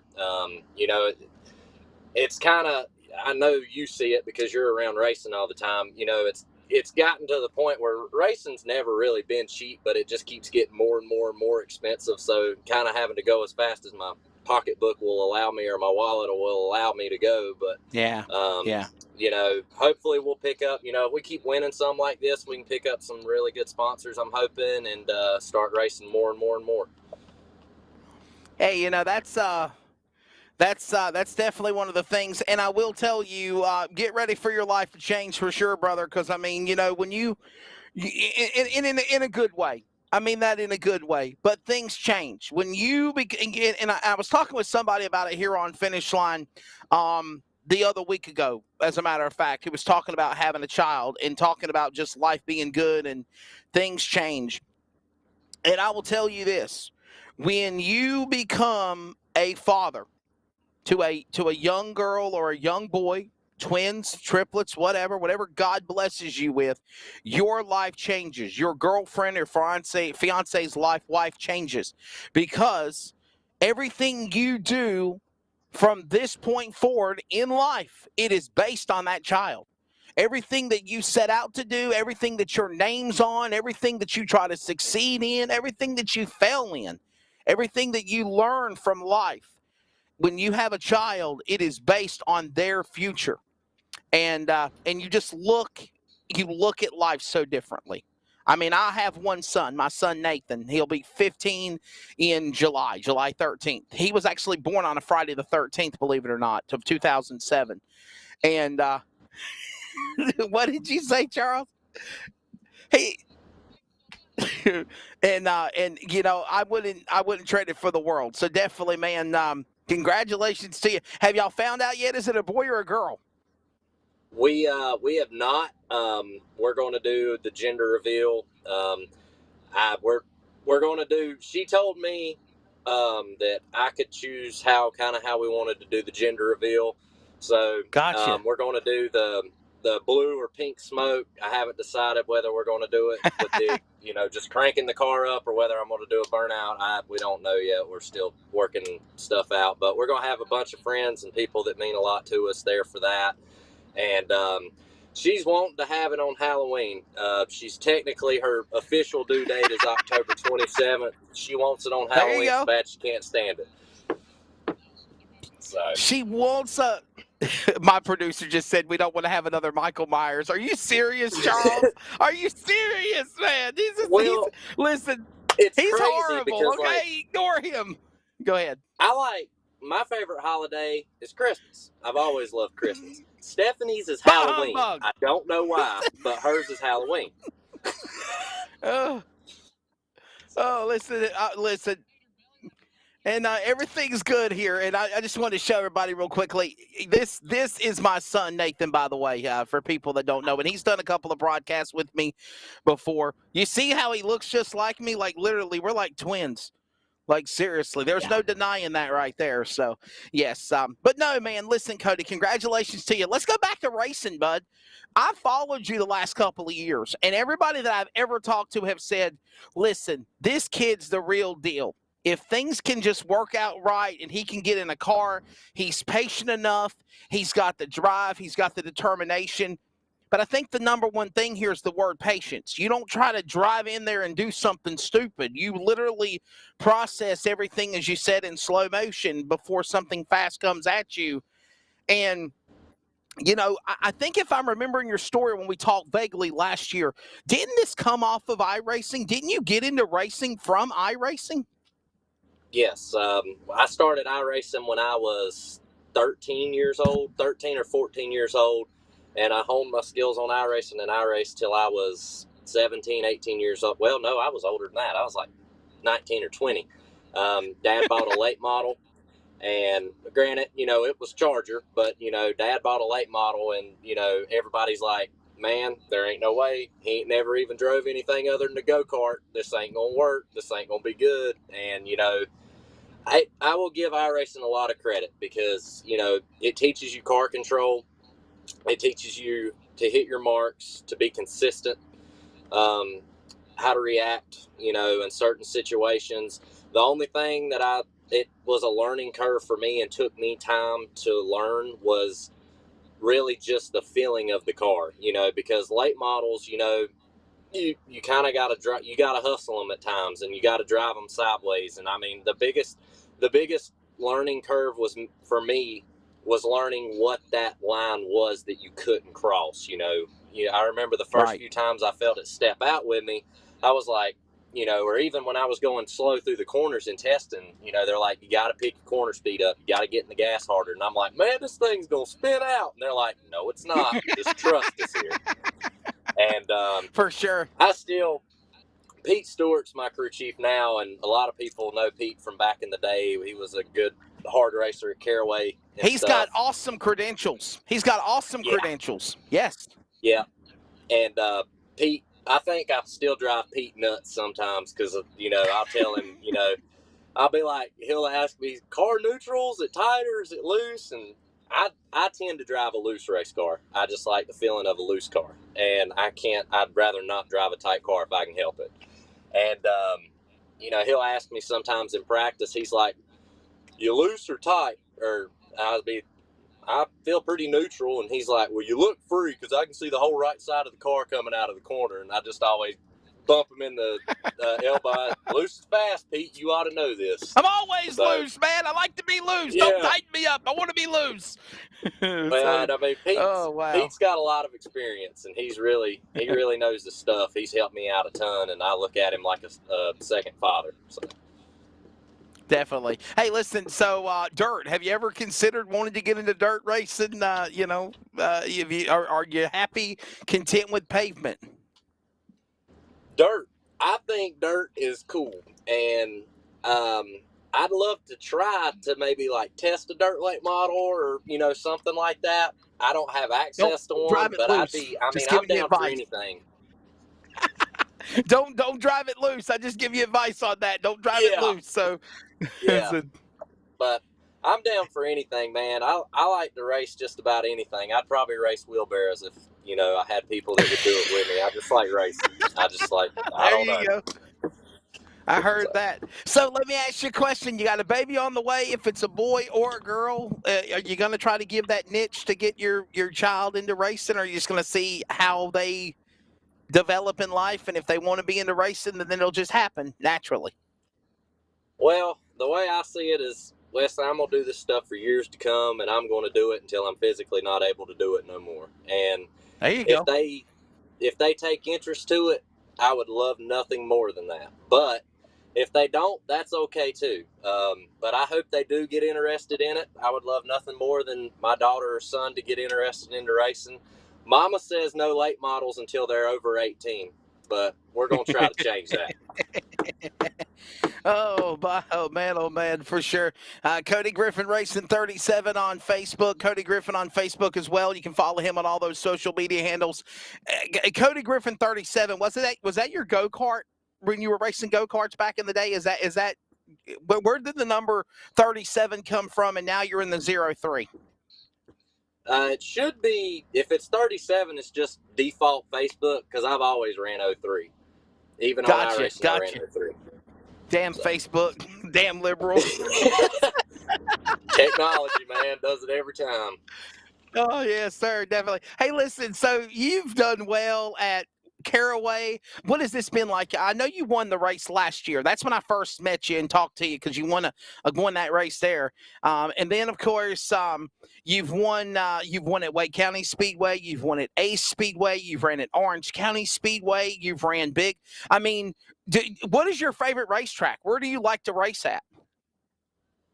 My favorite track as of now is Wake County and Raleigh. But okay.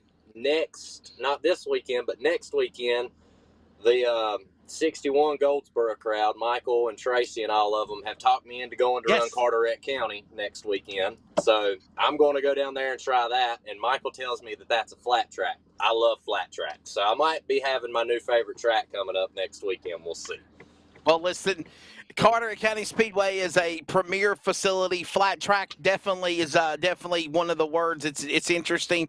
Wake County Speedway is a tight bull ring that we were talking about. Then you've got the big paved 3/8 mile at Orange County Speedway. By the way, Kathy and Terry Deal, they kick off their season, or Mary Beth Deal and Terry, they kick off their season at Orange County Speedway this weekend.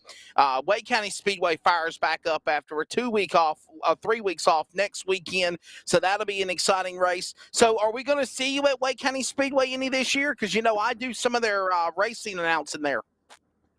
Yeah, you'll definitely see me there probably at least once. With me working here, It's kind of hard to get off early on Fridays, but I at least want to go run maybe one or two, at least one, but I'd like to get 2 or 3 in. It's just hard because sometimes I have to use, a personal day or half a vacation day. So.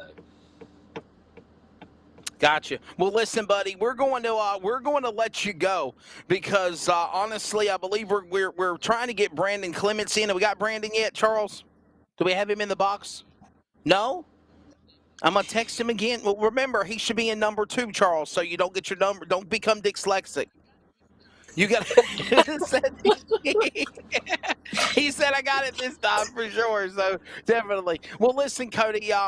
But before I do let you go, I do want you to thank your sponsors. But would you say that the race victory in the Challengers this past Saturday at Caraway was probably your most exciting win of your career, or is there another one that comes to mind? Well, I mean, my dad got me started in racing, and listening to your little speech you had before I came on about someone that you knew that had passed away from cancer. Some people know, some don't. My dad lost him from cancer.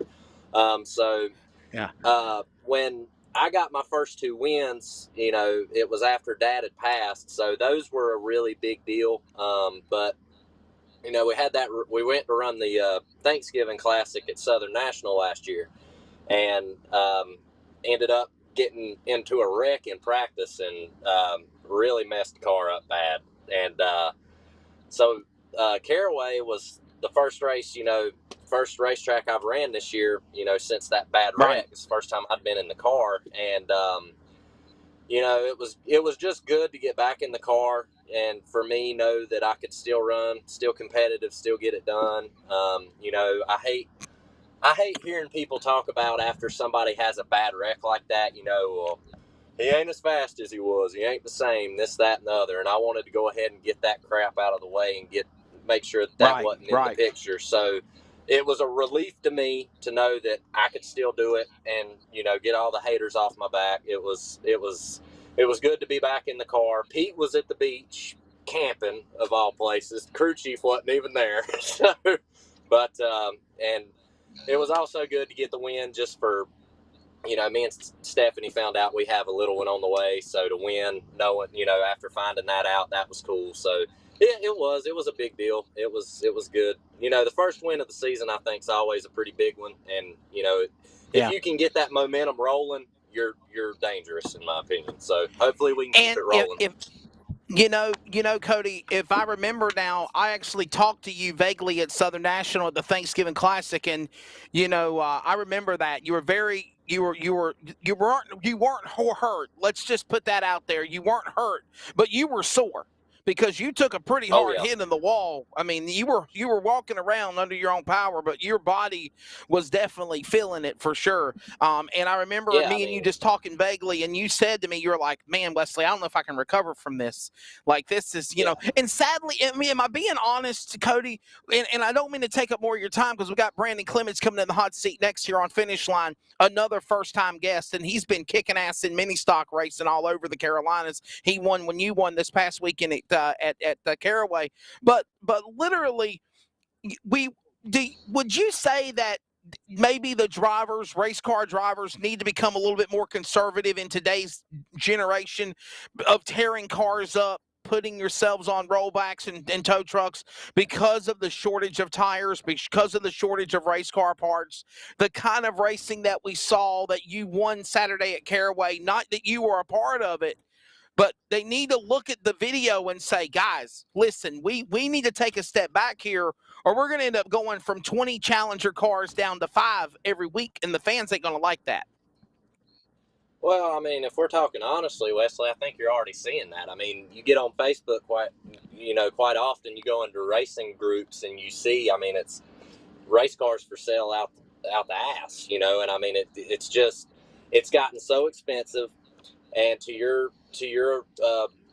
point and your opinion, I agree with, I think that there is, I'm not saying everybody is because I've raced door to door with a lot of talented people, but, I've also ran with some people that I do think they take advantage of the parts that they have as far as, like money, endless supply of money, and, don't give a crap about going out there and tearing it up. And, people, I can't afford to do that, and even if I had a big time sponsor, I still wouldn't drive like that because I was always raised to appreciate what you got and appreciate opportunities that you have and don't take them for granted. Sure.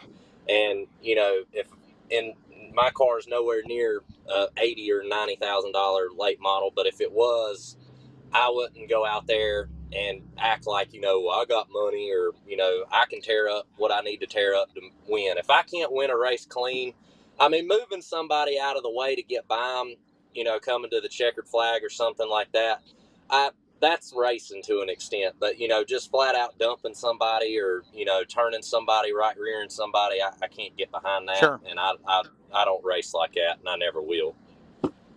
Final question, Brandon Clements coming up next. I want you to segue and thank your sponsors as well. Cody Griffin, it's been a pleasure having you here on Finish Line. What does Jason Poole mean to you as a friend? He told me on the phone yesterday morning when we were kind of chatting about things in the modified world, how much I would enjoy having you as a guest on the show today. And he says that you definitely have become very, very close to one another. Yeah, me and Jason really have come really close friends in the past 2 years. Jason's dad, Herbie, and Pete Stewart, which is my crew chief, they were teammates at one time back in the early days, that kind of drew me and Jason together. Jason's been over to, Pete's old race shop, which is where my car's at now. Jason's been over there to hang out with me and Pete's family and stuff quite a bit. And I was there when Jason ran that modified the first time. And I'll be honest, he impressed the hell out of me. I knew he could drive. I did not think Jason could drive. I've always believed in Jason, but I didn't expect him to do that well, I'll be honest. And he really shocked me, and I was proud of him. I was proud to be a friend of his, and I was proud, that he went out there and proved, to me, it's like proving a point, and he proved his point, in my opinion. Sure. Definitely. By the way, got himself a top 10 finish. They gave him about another 4 or 5 spots back after checking the timing and scoring there at the end of the race with the Smart Modified Tour. And by the way, the next time they're there, they're at Caraway Speedway, because they got a nice couple of months off because of Bowman Gray Stadium cranking up this weekend for the Hayes Jewelers 200. And again, they're at Caraway Wednesday night, June the 29th. A matter of fact, Charles, believe it or not, what I'd love to do, this is what I would love to do.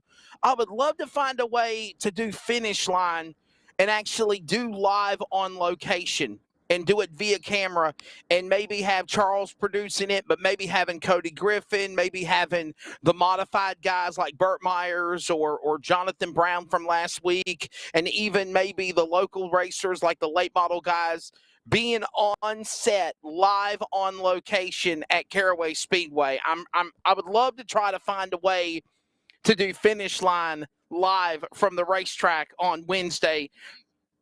How do we do it? Just hook up a camera, right? Basically. Yeah. So all you really need to do is either one, hook up your webcam at the track if they have internet, or just use your phone like they're doing. It's very easable to be do. It's doable. We can do it. But no, what I'd like to do, though, is honestly have like a setting of the racetrack in the background, Charles, and have like stools, and I'm sitting on a stool and they're sitting on a stool, and we have like actually, that interaction live on the stage, not just what we're doing via camera. So, Cody, thank you, buddy, for being on. You're awesome. I think you're a young superstar. You're building up your resume in this area.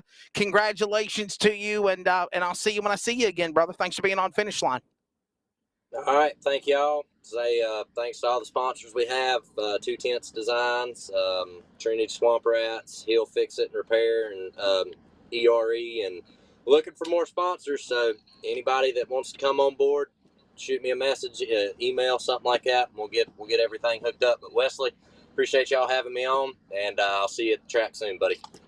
Never. Thanks, buddy. Appreciate it so much. And again, you can check him out at Wake County Speedway, Caraway, Orange County, Southern National, Carteret County. You never know where he's going to be. That's Cody Griffin. Another driver that's joining us is finally here. Got him ready to rock and roll. He's got what's up with the shades on today, man? Is it just a beautiful day outside?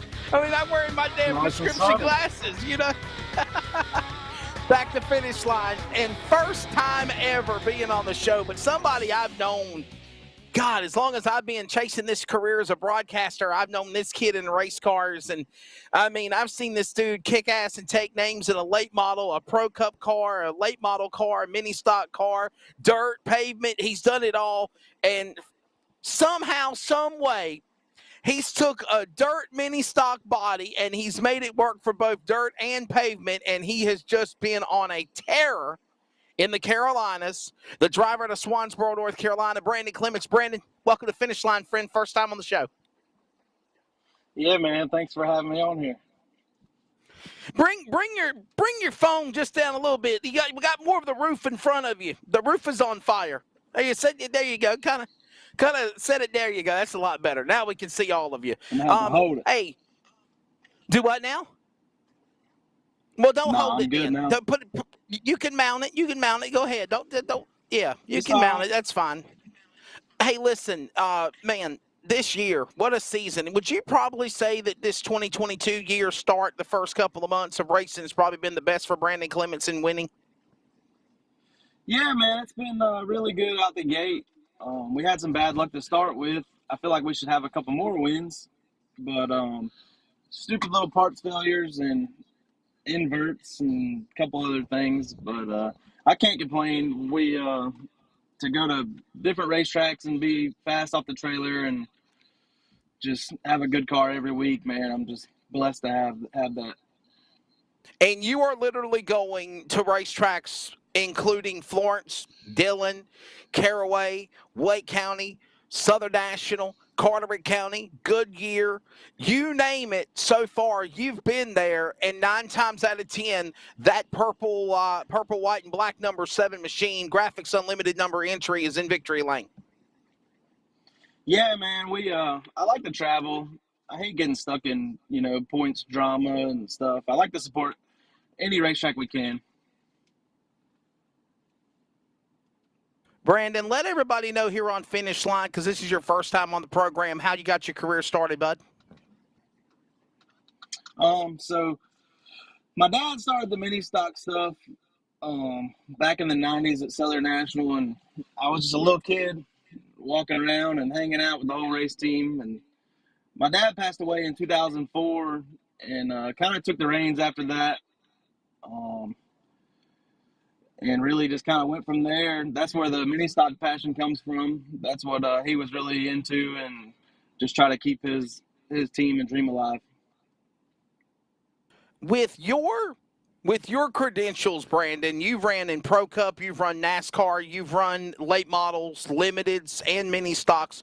What keeps you? Why have you just ran mini stocks this year? We tore the late model up a little bit at Thanksgiving Classic in November, and just funds and other things. Just so busy with my personal business, my T-shirt screen printing company. Just haven't had time to get everything going. And the mini stock is easy to take to the racetrack. I can go by myself, and we're actually going to break the late model out this weekend at Orange County. There you go. I mentioned Mary Beth and Terry Deal, Orange County Speedway, the America's fastest 3/8 mile, cranking up the 2022 season coming up this Saturday, as a matter of fact. And Brandon will be there with a late model and a mini stock. My producer in Texas, Charles Wooten's got a question for you, Brandon. Stick right here on Finish Line. Stand by. We're going with the silly questions again here for this one. My question is, are the sunglasses part of a trophy? Because they look like winning sunglasses, and I'm looking for a new pair. So I might need to go win me a race. No, are they? I don't know. No, Costas. There you go. Yeah, live by the beach. You gotta have some Costas, man. I don't live by the beach, so I can't get any. Man. I'm whatever looks cool. Hey, listen, you can bring me back here, Charles. You know how you have real Oakley sunglasses or real sunglasses, Brandon? They were telling me that, no, shut up. If you go in the ocean, this is how they tell me, and I know they're real. If you go in the ocean and the glasses fall off your head, they float back to the top. If they're real Oakley sunglasses, they float back to the top. Water, they ain't float. That was a joke, okay, people? I'm kidding, It's like Oakleys are like other flotation devices, okay? Oh, man. Hey, shout out to George Rayner tuning in the finish line. He says, yes, steak for everybody. Hello, everyone. So George Rayner's he's paying for Clarence's Steakhouse. Thank you, George. And no, he's behind the U.S. Goldsboro, Seymour Johnson Air Force Base. He's in Goldsboro, around here, around that area. So definitely. But we're at the Man with the Coast at Swansboro. How is it? Is it nice at the beach today, Brandon? Is it nice? Is it comfortable? Sunny and 65. That sucks. It's not a great day Should to be be 85. inside working. Exactly. Yeah. Charles in Texas said it's 92 degrees over there. You keep that stuff. Look, I'm like a weather forecaster. Remember when I was telling you about the green screen? You keep all that in Texas, okay? Definitely. Oh man, Brandon. Wow. Where do you want to go in your career, bud? I mean, are you content with the Graphics Unlimited business? By the way, shout out to Graphics Unlimited. That's he does. What do you do, Brandon? Wrap jobs. You can do embroidery. You can do banners. You can do any and everything, right? So my business is Left Turn Designs. We do hats, Left Turn Designs. I'm hoodies, sorry. Yes, T-shirts, anything screen printed apparel. Got you. But you do have Graphics Unlimited on your race car, though. Am I correct? Yeah, Bradley keeps us looking fresh and clean with the wraps, and we work back and forth on some stuff, so we run them on there. So let's go back to. Oh my goodness, there's a bee in the studio, and it is a big bee. Oh wow, holy cow! Don't let them bite you. I'm gonna have to go get a damn fly swatter here in a second. This suck. Oh my God! Wow, he's like all up in the lights and stuff. How do they keep getting in here? Dude, that's the third damn bee that I've killed in the last week that's got studio when I'm on the air or at least in the office working. Listen, Brandon, I'm going to let you take over real quickly. I got to go get a fly swatter and kill this damn thing because if he stings me, I might end up in the hospital. So let everybody know a little bit about, just the difference between running a late model and a mini stock. And Charles, you cover for me because I'm about to go kill a damn bee here on finish line. Well, since he's going to run away and not get scared from a bee, we'll just ask some questions here about your screen printing business. Kind of roughly what you charge because, LSRTV might be looking for some shirts. Yeah, man, just email me what you got. Everything's kind of so different on our pricing is really through quantity and what you want, man, and whatever we can get at this time because everything is so daggone hard to get. We'll definitely be in touch because we're pretty simple. Just some T-shirts, our logos, either black or white. We don't have any color in it just because we're lame. We don't like to make anything colorful or anything like that. And he's back with a fly swatter. This ought to be interesting. So it looks like we've killed a bee or a wasp. That's a wasp. That's not a bee. Well, I think I'm losing y'all. Yeah, we're kind of cutting out there a little bit, but it looks like we got you back now. Well, we have completely up. There he's back. Yeah. So hopefully Wesley is back from killing his wasp so he didn't die on air on us because, like he says, when you're live, you're live. He's done knocked the damn internet out on us. Really so. He'll go swinging at whatever he sees. He aim for the wasp. Oh, Wesley, you never know what you're going to get with Wesley on air. That is for sure. But it looks like he's actually back. So, Brandon, I'm sorry for my audience watching. I apologize, but here's the deal, Brandon. I'm allergic to bees and wasps. If they sting me, I will swell up like a blowfish and end up in the hospital. So that is why I quickly panicked. You shut up, Charles. My heart's still beating fast. That's why I quickly panicked and had to kill that damn thing. I'm going to take me a swig of Pepsi. I got me a Pepsi, okay? He said. There you go. Don't pass on. I had permission from Brandon Clemens to take a swig of Pepsi. So, Brandon, back to my questions here on Finish Line. What's the plans for 2022? I know you said you're going to run a late model. Are you going to try to get into more late model racing? Are we going to see the car both double dipping? Because I know you've done that a time or two. Yeah. Yeah, we don't really have anything set in stone, man. For sure, with the mini stock, we're going to run the Carolina Mini Stock Challenge. That travels all over the eastern North Carolina. As far as the late model, like I said, we're just going to hit racetracks here and there as we have the time and money and you know, Mr. Wendell Davis, he crew chiefs for us, and he works with so many different people in different cars. So really, kind of whatever fits each one of our schedules, we're definitely going to hit. You know, just like bouncing around different racetracks, man. I don't like racing the same place every weekend. I think next weekend we may actually run the Charger race at Carteret County if we can get all the rule stuff situated.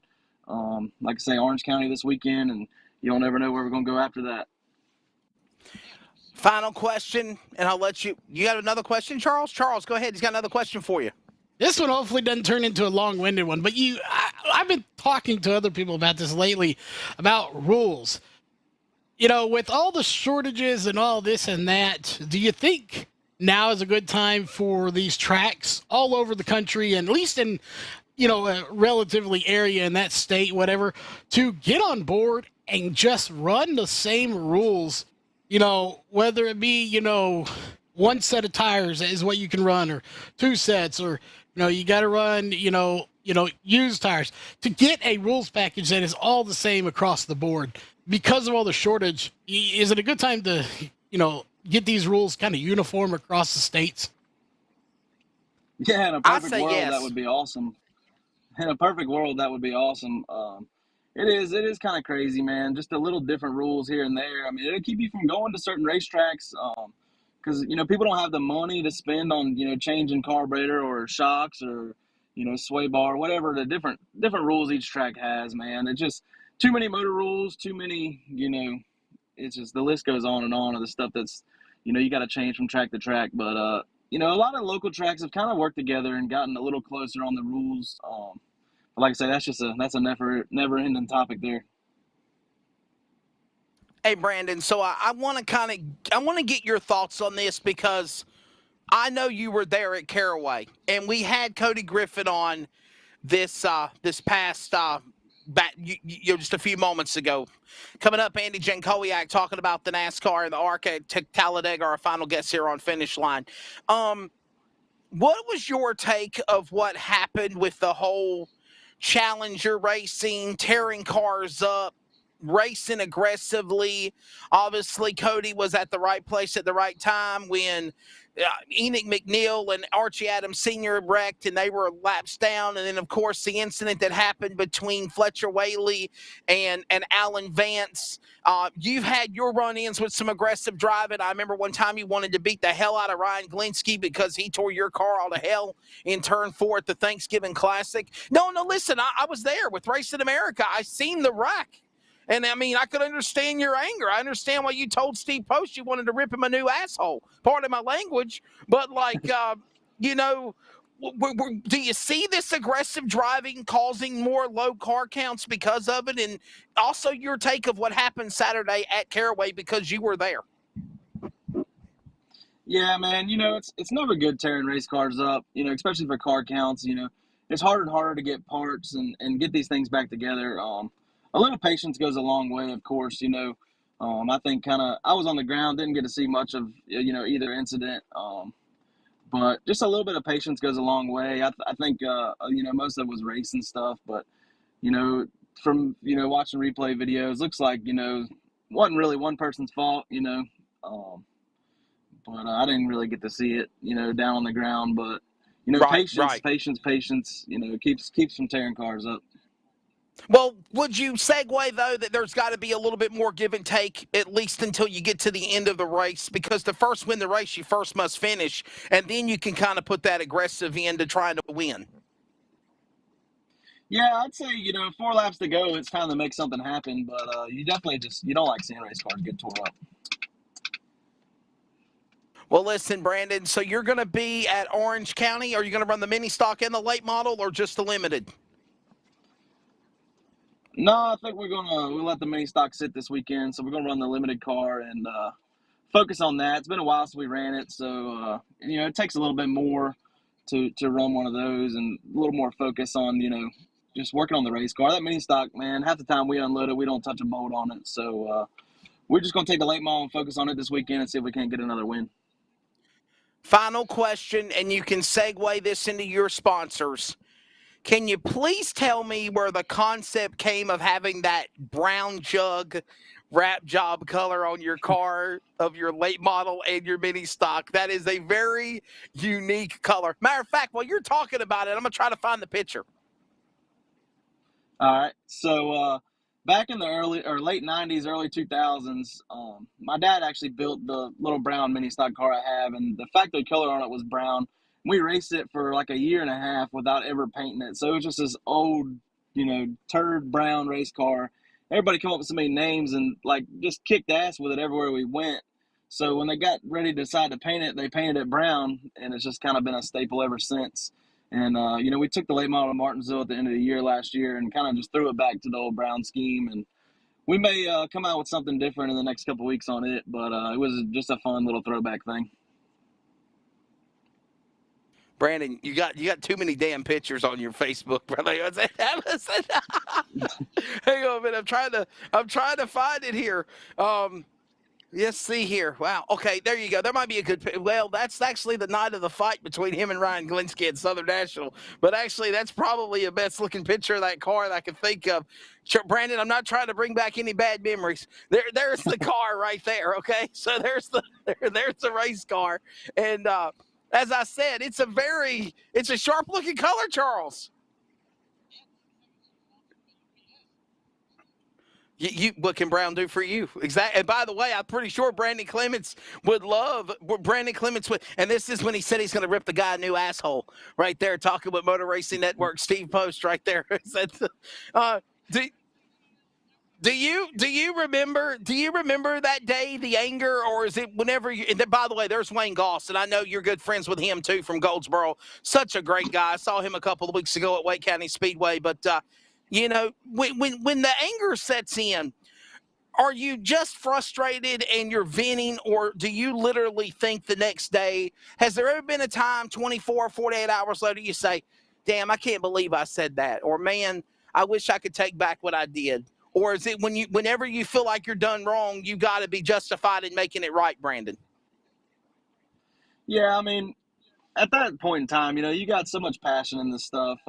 You got all your money, your time, everything goes into these things. And when something like that happens, you take your frustration out. But normally when I leave the racetrack, man, it's kind of all over with. And, we'll move on to the next one. I like to race door to door with the kid, next time we race together. And you not even think about it. These cars cost too much money to sit there and bash them up. And, I don't regret anything I do or anything I say, but, you go into the next race, just focus on winning, nothing else. On to the next one. Well, listen, thank you so much, Brandon, for taking the time to be on Finish Line. Thank you for covering for me while I was trying to kill a damn bee. And definitely good luck this weekend at Orange County. Known you for a long time. Thank you for what you do for the sport. And thank you for taking the time to join us. And Left Turn Designs, I probably might need to get a hold of you also about doing some embroidery or doing some business for me on my company as well. So I know Charles was kind of vaguely talking to you about some stuff while I was trying to kill that damn flying hornet. But we'll be in touch about that business-wise as well. So, Brandon, thank you for taking the time to be here on Finish Line. Enjoy the rest of your day at the beach. And I like them sunglasses. I'm an Oakley man, but those sunglasses look pretty damn cool. That's probably because you ain't never wore a pair of Costas, man. But, no, I thank you for having me on, and maybe we'll do it again shortly. Yes, sir. Definitely, brother. Take care of yourself, Brandon. All right, We'll man. see. Ladies and gentlemen, now we go from Brandon Clements to somewhere in Charlotte, North Carolina, in Race City, USA. He's getting ready for the General Tire 200 at Talladega for the ARCA Menard Series. Talladega is going on. And my buddy out of Tonawanda, New York, Andy Jankowiak. By the way, I still believe to this day, Andy J., that those damn T-shirts that you had made that's in the back said it's spelled Jankowiak is somehow, some way addressed towards me when I butchered your name. Welcome to Finish Line, buddy. It's good to have you back. It was addressed to many announcers, but you were the worst offender, if you want to take credit. Hey, listen. listen. So, Andy, take your phone and turn it horizontal, brother. Go vertical to horizontal with me. It'll make you bigger. Okay? Can you do that? There you go. There you go. See? Am I upside down? What the hell are you doing? What the? Am I good? Is it not working? Am I good or am I upside down? It's not working. It's Hold not on. changing for some reason. So just go back to vertical. No, now you're sideways. There you go. Just stay that angle. It's fine. It's not working. I don't.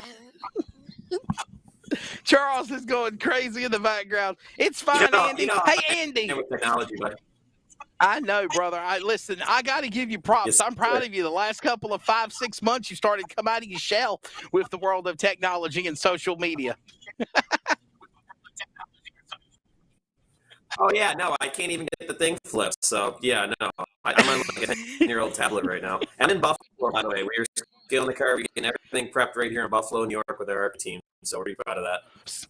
So you're actually not in Charlotte with your race car in North Carolina. You're still in Buffalo, New York. When do you leave out to go to Talladega? The car's up here. We're getting everything ready out here in Buffalo. Wow. Well, listen, you made a special announcement. I got my ROC trophy. I got my pet turtles. Yeah. Turtle. Oh. What's your turtle's name, Charles? What's your turtle's name, Andy? Charles wants to know in Texas. Bob and Turquoise. I'm watching them because they keep them, so I got to hang out over here and make sure. If they start scrapping, I got to break it up. Gotcha. Wow. Yeah, we don't need to have fighting on finish line. That's for sure. Listen.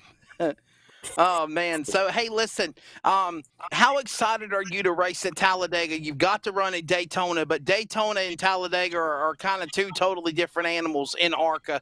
What's your thoughts and your mindset getting ready to go into that 80-lap feature at Talladega on Saturday afternoon?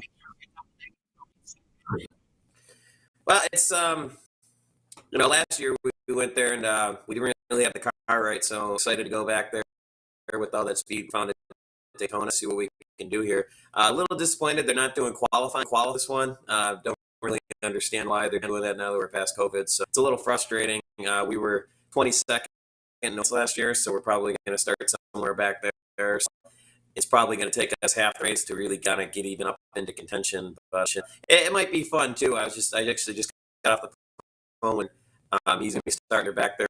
We're gonna try to hook up and get a little tandem going here and throw it up on the top and see what happens. So, we had a really good car at Daytona. We got spun out at Daytona, and we were able to get right back into the top 10 pretty quick. So I'm confident that we're going to be able to get up there. It's it's exciting just to be getting out of work here. Just got done delivering. Bob and John's represent, and just getting ready to go load up, and we're going to Talladega. He is, if you do not know, folks, a pizza man, delivery driver. That is his. And even though he is running in ARCA and doing things with NASCAR and running modifieds, well, we lost him. You didn't pay your bill. What happened? Well, there he is. Are you trying to flip the camera again, Andy? Yeah. Welcome back. I can hear you. Tell people to quit calling you and leave you alone. They're taking you off the screen. There you are. Stay there. Don't move.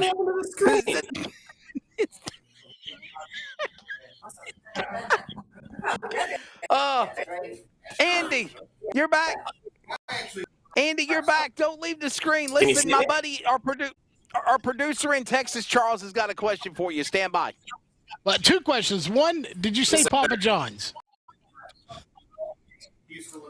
No, Bob and John's. Oh, darn it. I thought he said Papa John's because I was about to thank him for those delicious little peppers that they have. Well, darn. But I'm sure you got some delicious pizza. So when do we get our pizza? Because I'm kind of hungry now. I might by the time I get to Alabama. You just freaking ate an hour ago. I drank more milk than I did actually eat, so I'm still hungry. I got you. Okay. Well, listen, Andy Jankowiak is joining us here on Finish Line. Andy, I saw some video of you on social media Monday. We celebrated Easter, and then there's a damn snowstorm up in New York and Pennsylvania and Indiana up in the Northeast, and you're on the back of a rollback giving out checkered flags and candy to kids. Can you tell us a little bit about what that was about? That is a Polish holiday that's celebrated very heavily in Buffalo. It's called Dingus Day. It's the celebration of Lent. It takes place the day after, and Buffalo is sort of the center, if you want to, of Dingus. So one day out of the year, ever since I'm not the drink, we go down there and we go just have fun for a day, and different activities to partake in, and parade. All the Polish churches actually shut down for the day, and the nuns will actually serve you beers. So you go to different churches and drink, go to different bars and drink, and it's a good fun day. And then we went to a polka concert at the end of the night. It's actually rock music on accordions and all that. So it's just about the best day of the year. So made sure we had all our ducks in a row for Talladega, so we could take that one off. The whole team goes. So it's if you know about Dingus Day. If you don't live in Buffalo, you don't. So. What is it called, Dingus? But this year, Dingus actually, Day? one of our crew guys actually put a car in the parade, so we were able to jump on the float with them and hand out some flags, which we're lucky we found them because we were about 6 hours into drinking at that point, but we were able to locate him, and we were able to jump on, and it was a good time. Yes, sir. Did you say, Andy, that it's called Dingus Day? Dingus Day, yep. Dingus Day. Yeah, they shut down the entire Polish district of Buffalo, and there's actually so basically what they do is be 50 different places participating, and they have about 20 school buses running all day, so no one has to drink and drive, and we all get into our Polish get-ups, and we go to churches will start if you go to a Polish church on Dingus Day, the nuns will give you beer. You go in there, you party, go to bars, go to the parade. They got concerts. And every time you're done with one stop, you just jump back on one of the buses and go to the next stop. We start about 10 a.m. and you just try to hit as many as you can, and it all finishes up with a polka rock concert at the end. But yeah, nuns giving you alcohol? That's awesome. And then you repent on Sunday, right? And Charles in the background, he's too chicken to say it, Andy, but in the background, he was wanting me to ask you, how do you eat Polish sausage there during the Dingus parade, during the Dingus Day? No. I am still vegetarian, so I eat pierogi. You get potato pierogi, cheese pierogi, lazy pierogi. Hey, and listen. No, they serve it down there. You get a crowd. And he's telling the truth here. Before we go back to business, me and Andy always congregate every year at PRI in Indianapolis. We always congregate every year at PRI in Indianapolis, sometime or another, and we have dinner. He is a vegetarian. The man will not eat meat. We went to St. Elmo's, that's famous for steak, and I ate like a king. And he ate I slipped up. He ate a salad. I about said the F-bomb on the air. He ate a salad, okay? He ate a salad. That's all I'm just going to say. So definitely. But you're healthy though, right? I mean, has there ever been a time, Andy, you're just delivering pizza at Bob and John's and you just be like, ooh, I smell that delicious cheese and pepperoni and sausage and take a bite, or is it because of that pizza for so long, eating it, that's why you decided to turn your life around? No, it's an animal thing. I feel bad. Recently, just especially with the art stuff, just because we're on the road so much, it gets harder. If I'm on the road, I'll occasionally cheat and eat fish. That's just fun with it though. Just because we end up going out to eat, and then you just run out of things to eat. When I'm home, I can make my own meals. Yes. I'm happy. Make my shakes, and I can eat well. But last year, I was we didn't really have everything organized last year. I was basically living out of my buddy's spare bedroom. So you just got to run out of things, run out of it after a while. So I wasn't really So occasionally if we're going out, I'll cheat and eat fish. That's as far as I'll go with it. Hey, Andy. So big announcement made yesterday, man, and I know we're going to talk about it more here on Finish Line. You have inked a deal with Wheeling Engineering, and if you don't know what Wheeling Engineering is, when you go to the big NASCAR races, just like right here at I feel like I'm a weatherman. Don't you think I could be a good weather forecaster, Andy? Look at this. I got a perfect hand view. I've got the here comes a low pressure system. Here comes a warm front coming down from the north. So, no.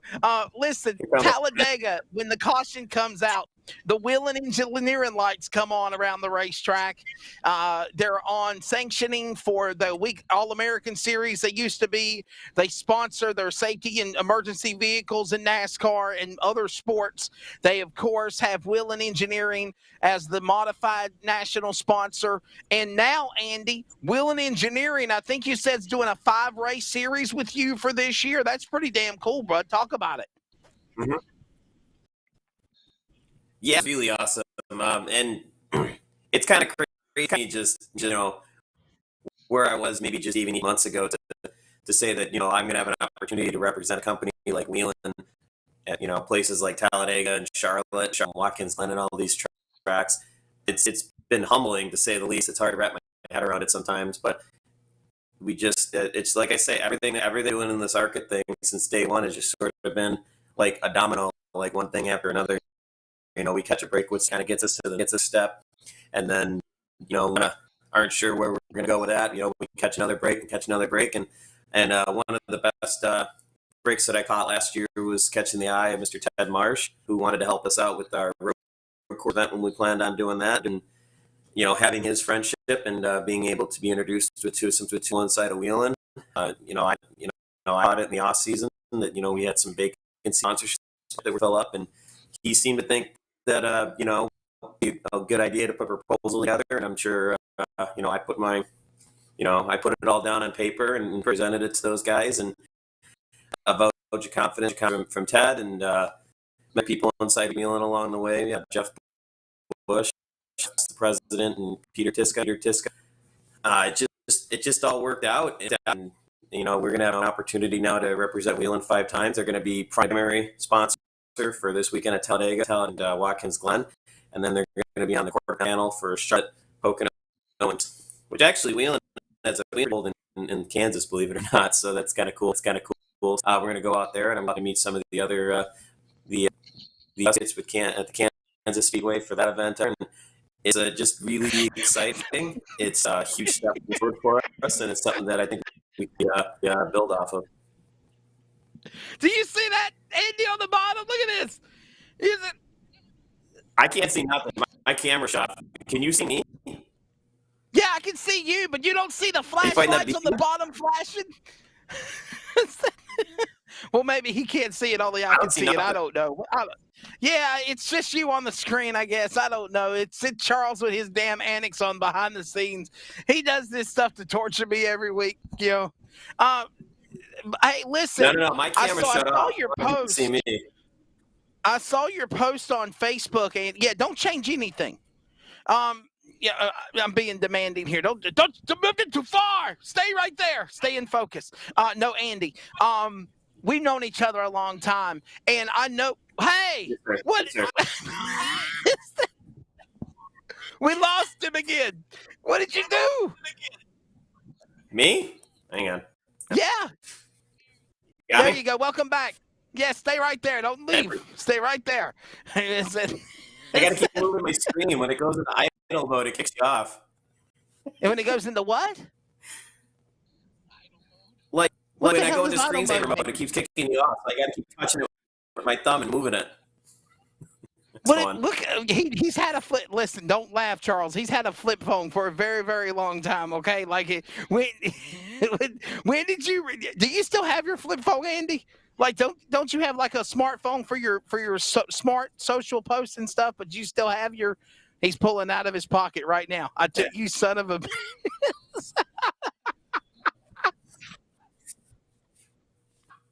Yeah, I'm on my like 10-year-old tablet right now. This is advances we get. He's on his tablet. That's what he's on. He's on his tablet, Charles. So, yes. Hey, Andy. So, Yeah, listen. I'm plugged into the wall. Yeah. Whatever makes it work. I'm plugged into the Just wall. don't move anymore. Wi-Fi. Gotcha. So, listen, Andy. Listen. I got to ask you a question. Me and you need to get together because I was looking at your social post on your Andy Jankowiak Racing page. It's Andy Jankowiak or Andy J Racing, and you literally still have a sponsorship available for your race car for ARCA.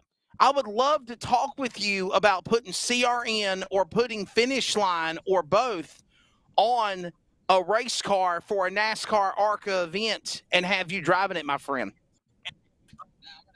I got it available for Talladega. I can get maybe 20 minutes. We're easy. You can make a logo. You can make a logo in 20 minutes. See it that quickly. I've got a guy that hustles. I've got a vinyl guy. They hustle. They're used to me now. I tell you what, with ARCA, it's like right down to the wire. Like the hardest part about having an ARCA team is vinyl. Believe it or not, it's not like setting up the race car. It's not getting cars. It's not getting. It's vinyl. Vinyl is, I probably have about 4 guys by now, just because wear everybody out, and it just comes doable that day. So yeah, vinyl's the work. But yeah, I can usually get a sticker made pretty cool. So listen, we need to talk. We can't talk on the air because this is business, but we need to talk. And I would love, Charles, wouldn't it be so cool to, don't you outbid me, damn it. I'm trying to do business. Who is that? What if we come to an agreement, Charles, and we have a CRN LSRTV presents Finish Line on the race car together? What if now we did that? We're going to make a whole new logo. It's going to be called CRN TV. I've done deals before. LSRCRN TV. Go ahead, Andy. I've done deals where you get a spot on each side of the car, and I'll put a different logo on each side of the car. We could put CRN on the left side. We'll put CRN on the left side or on the right side because the camera shows most of the right side of the car. No. We'll put LSR TV on the left side. Who is that?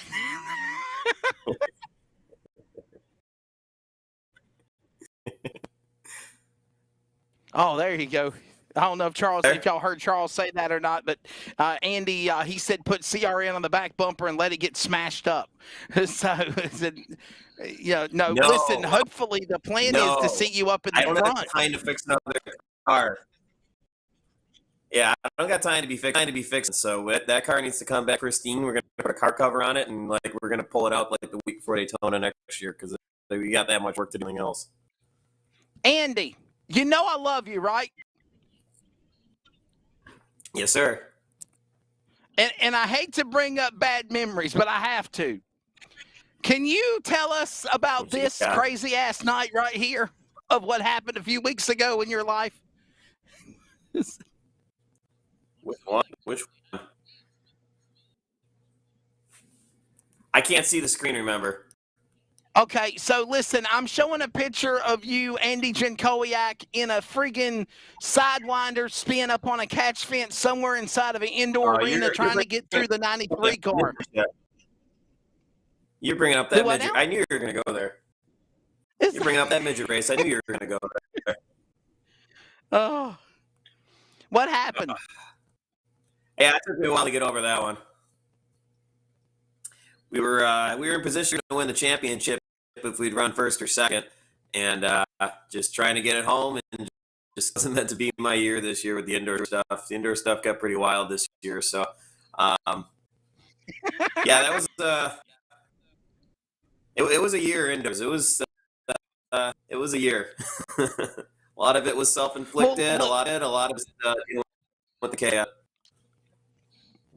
listen, what I wanted to say here is that you are a diehard racer, and that's what I was trying to say. It was in no way to make fun of you, my friend, but like literally, because you've kicked butt and take names in the midgets indoor races. But you've run ARCA, you've run NASCAR modifieds, you've ran in the what is it? The other modified tour that you've won championships in, modified racing series. You've done well in that. You've done well in. I mean, hell, if they put you in a Pinto racing car, you could possibly get done in racing it. But it literally goes back to the heritage of your grandfather and, of course, your dad. He was such a very big, vital part of your career. He had to have been. Absolutely. My dad and my uncle, they were my mentors with all this. They're the reason I'm doing it. Yeah, definitely, man. You think of the name of the Jankowiaks up in New York and up in that part of the Northeast for sure, definitely. Andy, what is the plan for this year, bud? I mean, I know you got some ARCA races. Are you now? Are you just got wheeling for 5 events? But are you going to try to attempt to run the entire ARCA channel, the ARCA Championship program this year, or are you still going to hit or miss some races? What's your plans for 2022, Andy? Well, right now, I'm pretty much going to commit us to 8 ARCA races. We have title sponsorship from Wheeling for 2 of those. We got title Talladega Glen from Wheeling. They're going to be on the quarter panel for 3 other events. And then we're going to have a new sponsor from last year, V1 Fiber, on for Charlotte. After that, we are looking for some title sponsorship spots. We got facilities for Pocono, Michigan, Bristol. So half the schedule figured out, and we have some secondary sponsors lined up for those, but we're still looking for title sponsorships. So we're trying to work to trying to find a couple new people to get involved, and maybe do a little package deals with a couple different races, and try to offer some. I think for what we do as far as what we're getting with TV time and being an ARCA team on Fox Sports 1. We're racing on a much smaller budget because we're doing this with volunteer and this out of Buffalo, and but we're also running, I think, at a high level too. So I think we're able to offer some sponsorship packages that are much more for some of the people that we're racing against, and that's just sort of sustaining. And so if you've ever thought advertising in the ARCA series, you think it'd be cool if you need some, if being on Fox Sports 1, getting some TV time, and us pushing everything through all social media platforms to somewhere we can help you. I think that we'd be great team to work with. I want you to. Yes, for sure, Andy. I want you to promote. I want everybody out there to listen, endorse this man. I'm telling you, he's a talented driver. He knows how to get it done. He has worked his tail off from selling pizzas, and being a pizza delivery driver, and hell, he still is. It's the American dream. It's for everybody that is out there. And Andy, I've said this, my friend, everybody that's out there that has ever had any doubts of saying I can't accomplish in what I want to be in life, I tell people you've got to look at this racing story. And my friend out of New York, it has brought tears to my eyes and smiles in seeing your social posts and seeing the good news in the reaping of the benefits that you've got, because you've earned them. If there's anybody that I know in this industry who deserves a great shot, it is Andy Jankowiak. And you definitely earned everything that's coming your way. And somehow, some way, whether it is a partnership with LSRTV and CRN, or if it's Finish Line Motorsports Show, my Fox Sports show, somehow, some way, we are going to figure out a way to put our show on your race car, whether it's for multiple races or whether it's for one race. We're going to get it done, Andy. I promise you, buddy. I promise you that. We can do like a big cut of just the face of Wesley, like on the hood. Like it'd be like the whole screaming down Long Pond Way, Pocono. Why would you say something like that? Like seriously, I was trying to give you mad props and love, and he says take Wesley's face and cut it off and stick it on the car. Now you want to have sponsors, okay? You want to keep Bullet Engineering. Image of Wesley going down the straightaway, long bond all the way, all the way.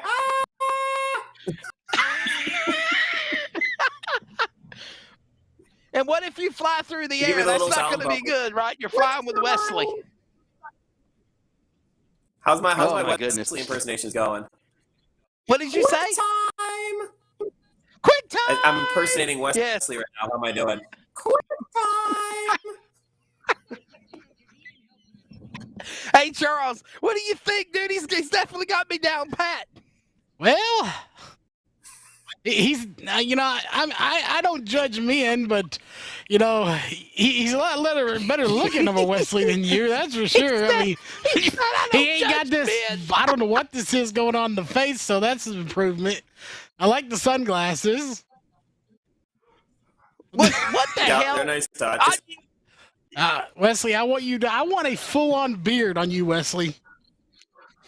No, they itch. They scratch. They're like Andy's top of his head right there. If this was all around my face, man, I wouldn't know what to do with myself. Okay, I'm just telling you, man. Seriously. Oh my goodness. In all seriousness, wow. do you want to see when I look at Wesley, this is all I see right here.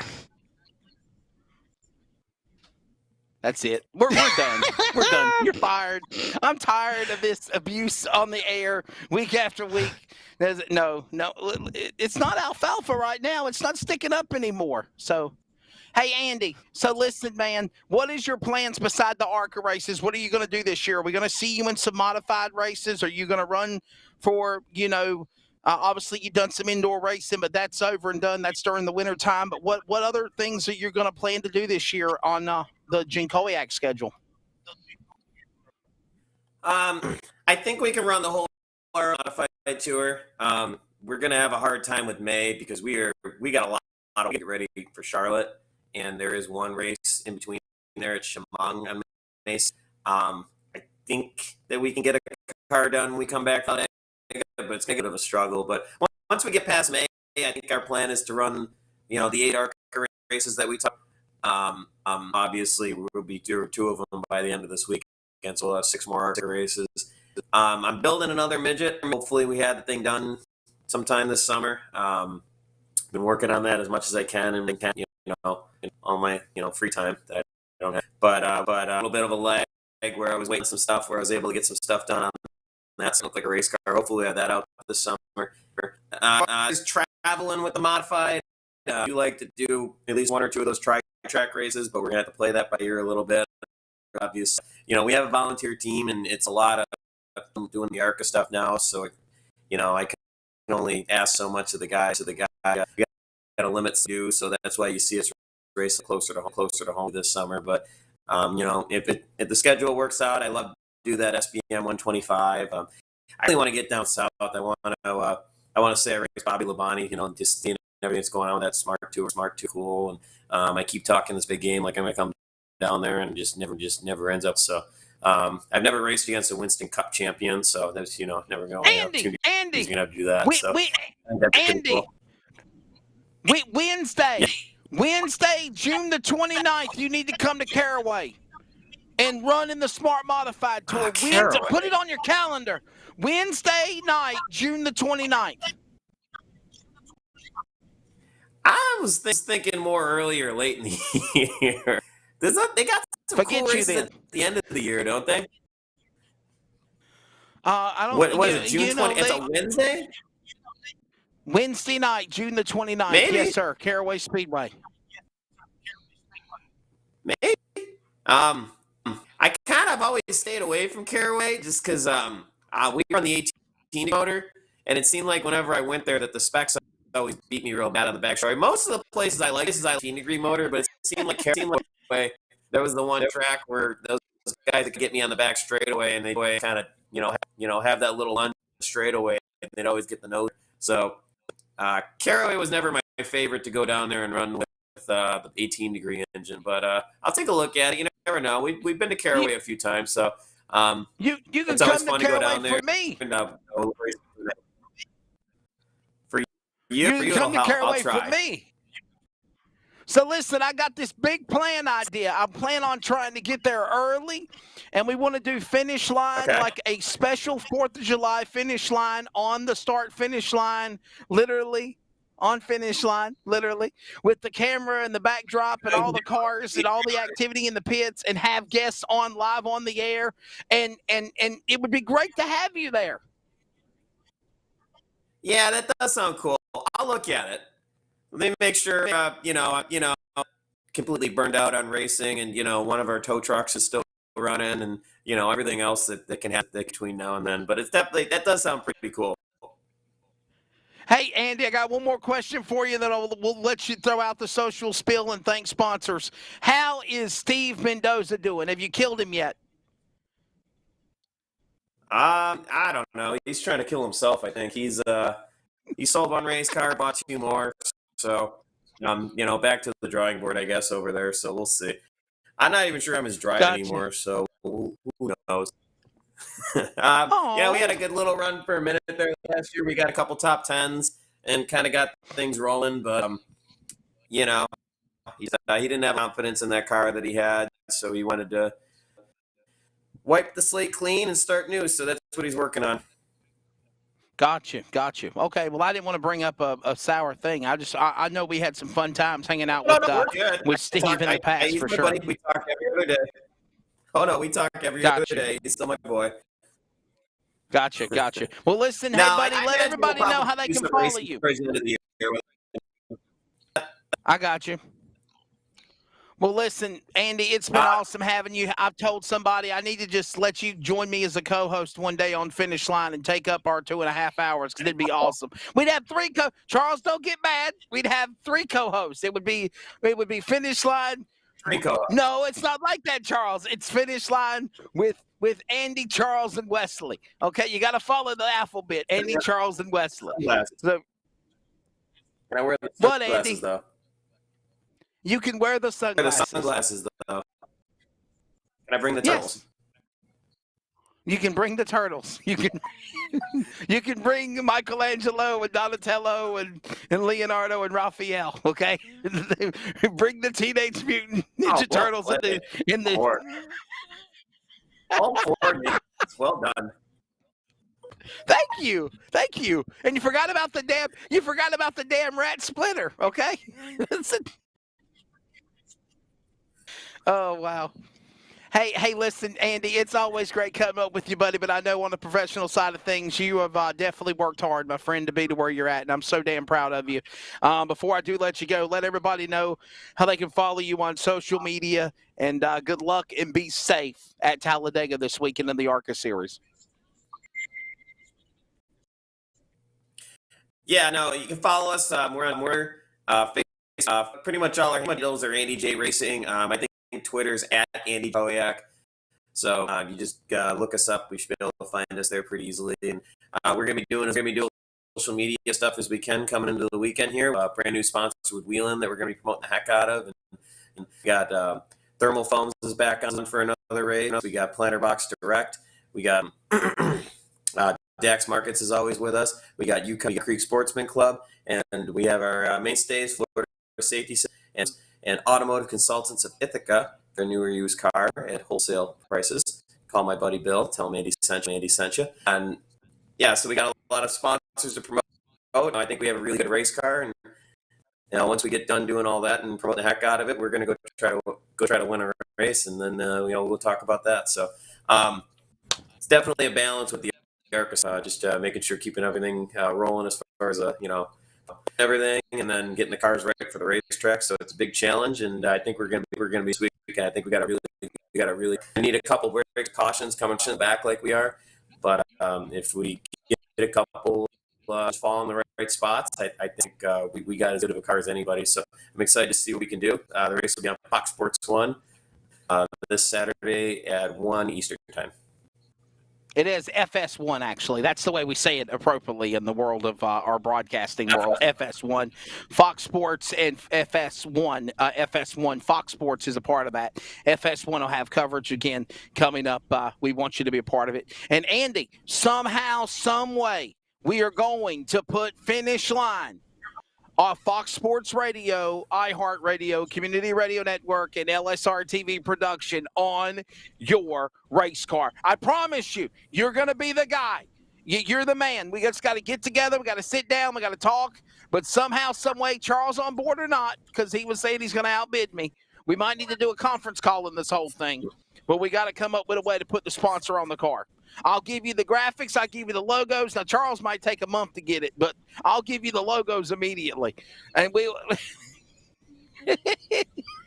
Charles, yeah, Charles just said in the background he had a finger for me. I'll go switch into my public relations suit. I'll go switch to my public relations suit, and then we'll sit down and have a nice professional meeting. So that's it. A phone conference coming up next. Don't go nowhere. We're going to stay on the line, and we're going to talk business. All right. Hey, Andy, thank you, brother. Good luck this week at Talladega, man. And I'm so proud of you, bro. Be safe out there. Thanks for what you do in the industry.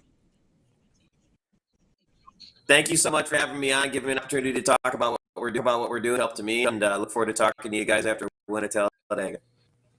You're the man. Winning. I like that attitude. He's already called his shot like Babe Ruth. Winning. Andy Jankowiak. Thank you, buddy. Be safe out there. We're going to talk business about having a car on Finish Line. That is Andy Jankowiak. Charles, back to you on camera. Hey, listen, we ran a little. Where are you? Oh, hey, there I am. And don't say a little. We're nearly 3 hours. We had a lot after. We are 43 minutes extra, and we had to go off the air at 2 p.m. That's why I'm literally trying to tell the powers that be on our Fox Sports Radio affiliates, guys, please give me a 3-hour window. I'm asking you, please give me 3 hours. And I'm asking you, please don't. No, maybe we need to see. Here's the thing that I've noticed, Charles. We love to interact with the guests. Yes. We love to talk to them. So maybe we might need to cut back to like 4 or 5 guests and try to do 7. Probably so, because some of them, not that it's a bad thing, but some of them are very long-winded. They have lots to say. Not that that's a bad thing. But I love that, though. Yeah. Would you rather have somebody, Charles, that's long-winded and can talk and carry on the concept of a conversation, or somebody that's just, yeah, Charles? I mean, that depends if I drank 4 gallons of milk before the podcast. Listen, you got to go to the bathroom. Just run to the toilet real quickly, and I'll just mention our little spill of recaps and come back, and we can close out the show. Because obviously, bathroom break ain't the problem. When I I mean, it was 4 here. Hang on.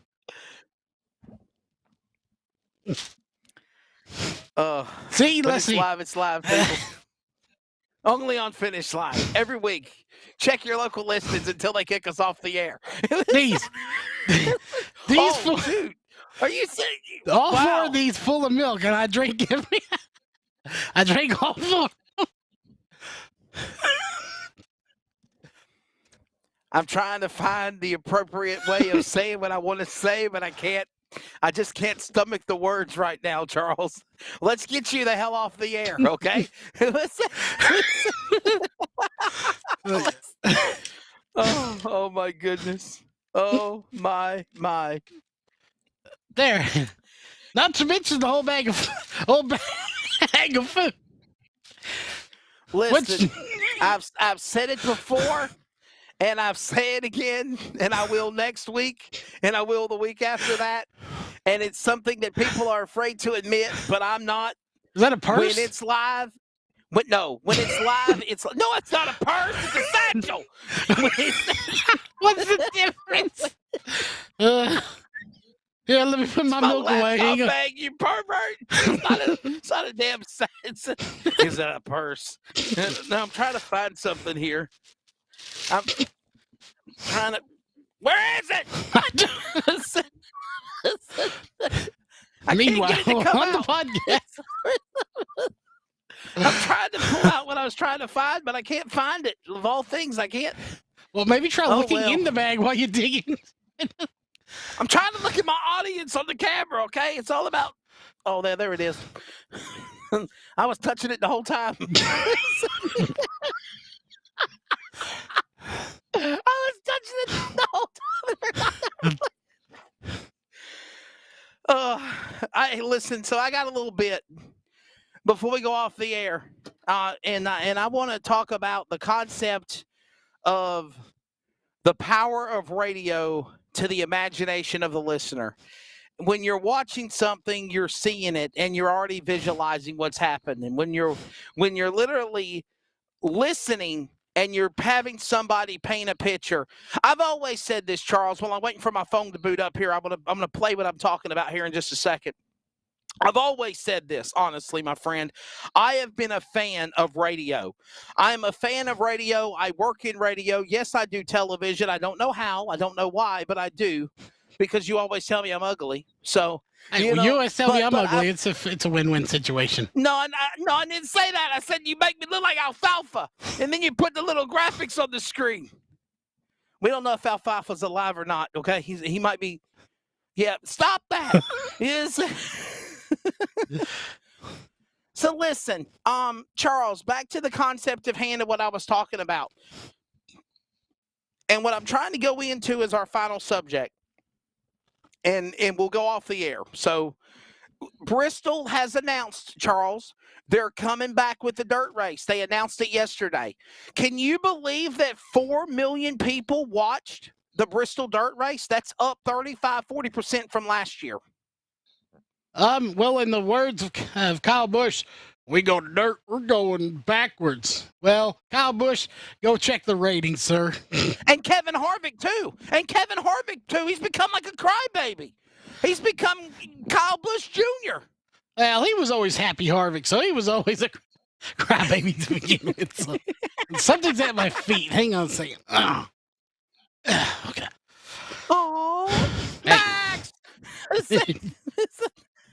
No, I got we'll get rid of it. So, Kevin Harvick's always been a little Happy Harvick. I mean, he had the nickname and the little logo. So, the ratings don't lie. You can say dirt's going backwards. We're going, whatever. But one, you got to remember where you came from. You've always said that. And two, dirt's not going backwards. Sure. Dirt is, in my opinion, a tougher type of racing to run. You have to literally turn right to go left to go right, and know what the heck you're doing. Oh no. So for anyone that says dirt isn't real racing, just go look at Kyle Larson. He beats everyone, and I don't even know what he's doing right now. I'm trying to plug it in. Doing right now. Somehow, some way, I'm trying to plug it in. So listen, I want you to. No. There's a reason. There is, as I tell my mom always tells people all the time that are friends and family and guests. There is a method to Wesley Outland's madness. So I just want you to stick around real quickly. And Well, I can't really go anywhere because the show's on. Right. I'm trying to get it to find what I'm trying to talk about here, and it's just spinning and spinning and spinning. Come on. Well, somehow, some way, I'm going to find it. So hang on a second. Just give me one more minute. I'm going to find it somewhere. I'm trying to find it, so just give me 1 minute. But anyway, Charles, what I wanted to do was I wanted to play. Don't be a smart aleck. Yeah, I see. I wanted to play what is the if you will, TV commentary, which, by the way, I will say, Charles, it was great to have Darrell Waltrip back in the broadcast booth. I thought that was cool as hell. Who's that? I'm just kidding. No, you're right. That was good. Wow. Again, I didn't watch it. Did he say his lines of the boogity oogity woogity or whatever it is? Boogity, boogity, boogity, let's go racing, boys. Yes, he did. I mean, it would only be fitting if he didn't say that. It would be like, what the hell is wrong with this guy? For sure. So, yes, he did. He did say boogity, boogity, boogity, let's go racing. You're exactly right. Well, that's good. DW's a good guy. Anyone that missed him back in his prime, that dude was the, professional class clown of broadcasting on NASCAR. And he always was funny, saying something ridiculously dumb but silly at the same time, calling the race. The only time I ever remember him not being 100% goofball on there was 2001 at the Daytona 500. So I got it queued up. And the reason why it was the 2001 500, which is his first ever broadcast, by the way, in the booth, was his brother Michael won the Daytona 500. And then sadly, Dale Earnhardt died at the end of the race in turn 4. I've got it queued up. This is the audio call with video, if you watched, for NASCAR on Fox. And this is the finish. Not taking anything away from the way that Mike Joy, Clint Boyer, and Darrell Waltrip called the race, but this is the difference. Here it comes. This is, in my opinion, the difference between listening on radio and watching on television. One chance. He lost his nose a little bit on the 8. He's right on him. He's there. This Will he go for a slide job? This is it.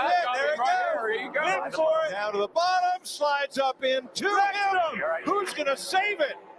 Neither one. They both spin out. Kyle Busch, and Kyle Busch is going to win barely. Steals one.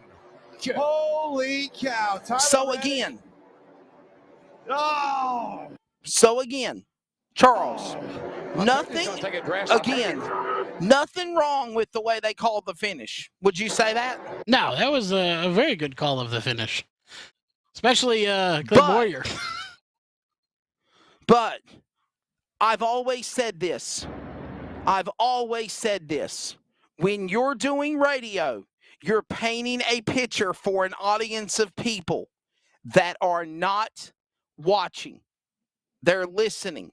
That's why I always believe, to this day, my friend, racing is never going to die. Radio, TV is still going to be there, yes. But in my opinion, radio, image is by making the imagination of you think what's happening is never going to die, whether it's with racing, whether it is with baseball, softball, basketball, football. Hell, even when Bill Brzezinski and the PGA Tour radio people call the Masters on radio of what's happening on boring television.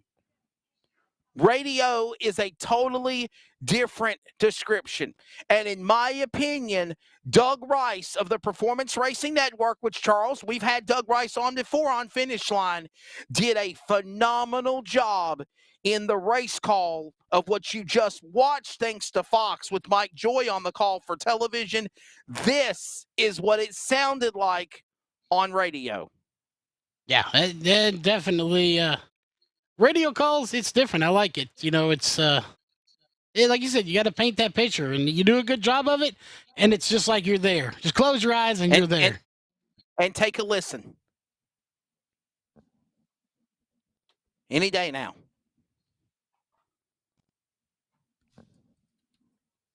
They're coming up on that lap traffic again, both up on the top side of the row is there. The white flag is out at Bristol. Can Reddick hold on for one more lap? Cody Ware gives them the top. They'll use it. Tyler Reddick, less than a quarter of a car length. Briscoe takes a peek to the inside. They're off too. Battling into turn 3. Briscoe dives to the bottom of the racetrack, side by side. They get loose. They spin. Now Tyler Reddick does a 360. So does Briscoe. It's going to go to the third place car as they come back to the start-finish line. And that's going to be, it looks like, Kyle Busch will win this race as they spin out on the last lap. Reddick spinning out, taking out Chase Briscoe, and Kyle Busch comes from nowhere and gets the win. I poll the audience, and I poll you as well, Charles. What was the better call? In my opinion, it's my friend Doug Rice and the Performance Racing Network on that radio finish. And honestly, it's probably going to be down in history one of the greatest race finishes calls ever in radio. Yeah, I mean, you know, there was definitely more excitement in the radio side, you know, of calling the race. Granted, the radio side, it took him a minute to figure out who was in third place, but he doesn't have 1,400 monitors sitting in front of him showing him who's who. So, you know, you know the NASCAR guys, you know, those guys have monitors sitting in front of them showing them everything. So, they don't have all the stuff that the radio side has, or that the video has, that those radio people don't. Listen, so Charles, I will tell you this, buddy. They do have a TV monitor. Oh, they have a monitor to show you the replays of accidents. They do have a replay of the races. They do have time and scoring. But here's the deal. You don't, and I say this to so many people, and I've done it myself. When you're in broadcast mode, you don't have time to look at a TV monitor unless your job is to look at a TV monitor. And that is what the TV people are doing. When you're doing a radio call, Charles, the best thing to do is look out the damn window because you're looking at what's coming in front of you. Now, yes, you've got timing and scoring, and you've got all the tickers and everything that's going on in front of you. But for the most part, when you got the cars coming at you at full speed, and here's something to think about, and this is what's so upsetting about what happened to Tyler Reddick and Chase Briscoe when they took each other out. Charles, he had almost a 4-second lead over Kyle Busch. So the equivalent of Chase Briscoe and Tyler Reddick taking each other out in turn number 3 and 4 would be in the equivalent of Kyle Busch coming off the back straightaway. That's how big of a lead he had. And then when all the cars spun, and then you got lap cars all in the way, I think there was the chaos of, oh my God, where's the leader? Oh my God, it's Kyle Busch. So yes, that's my take on it. Yeah, it was like all around. I think the audio was better on the radio side. And plus on video, with video, you can be silent for a minute and let them watch the cars. You don't have that on the radio side. Yes. And so yes, listen, I sent you that. Let's we did. Let's get off the air here. Hey, man, we've gone 3 hours, so it was a good show. It was a great show. I hope everybody enjoyed it. Listen, we had some guests that were running late. We had some guests that might have had some technical problems. Somehow, some way, I just enjoy talking racing, just like Charles does, just like Alfalfa does, and we just enjoy talking racing, and it flies by. Hard to believe, my friend. We've been at it since 12 o'clock this afternoon, since production meeting and going live at 1, and now it's 4 o'clock, and I mean, we lost some track of time, but anyhow. We're gonna let Charles go to the bathroom because he's trying to hold it after drinking 5 glasses of milk. Thanks to all of our guests, including Rocket Tim Brown, Bowman Gray Stadium, Hayes Jewelers 200. It is this Saturday. You can watch on Flow Racing. Thank you also to Peyton Sellers. Thanks for him being on the 50 NASCAR Advanced Auto Parts National Champion. Late models, always check them out. Cars Tour this weekend, Goodyear All-American Speedway. Carolina Clash is, of course, at Livonia, Georgia. Ultimate Super Late Model Series. Tar River Rumble at County Line Raceway. I'll be there with Flow Racing and with the series. What am I saying? All the other guests, including, of course, on the dirt, Dale Timms. Thanks again to Mr. Brandon Clements. Thanks to Andy Jankowiak. Thanks to Cody Griffin. Logan Robertson. We'll schedule with him another day. It's been a good one. On the road to life, there's always a finish line. Be good to one another. Good will always come over evil. Always chase your dreams. For, of course, the people behind the scenes, including Jeff Stabnow, Charles Wooten, and my co-host, I'm Wesley Outland. This concludes our broadcast day on 4/20, April 20th. We'll do it again next Wednesday. God bless you all. Thank you for watching and listening. Take care. Bye. Hey, it's broadcast personality Wesley Outland, and for the 2nd year in a row, the Community Radio Network is excited to also be the voice of iRacing on LSRTV every Monday and Thursday night with the Northwest Racing Series for Cup and Truck. Join yours truly, Justin Prince and Samuel Dyer, every week as they race towards a championship. We're also on the radio in the Triangle in the Raleigh-Durham, North Carolina area at 87.5 WCRN and anywhere worldwide at wearecrn.com. Click play. Check out the coverage, the power of radio to the imagination of the listener, esports style. We are the Community Radio Network, the voice of iRacing on LSRTV. Check it out when you can, and replays are always up too. Let me tell you about MPM. McAllister Precision Marketing. They can assist up-and-coming racers with career advancement, promotion, and assist in sponsorship procurement. MPM also has media and professional etiquette training. They work with premier driver development teams and limited late models to late models, and they also help the teams to make it up to the levels of K&N, ARCA, Truck Series, and even NASCAR Xfinity. Contact Tanya McAllister today at McAllister Precision Marketing, 803-361-6199. Today, get on the board with MPM. CrateInsider.com is your one source for crate racing tech and more. Whether you currently race with a crate engine or you are thinking about getting into the sport, our website has what you need. CrateInsider.com has tech videos, interviews with experts, and the best products in the industry. Dyno tested and proven, so we know they are the best products for crate engines. Visit CrateInsider.com today to get on the fast track to victory lane.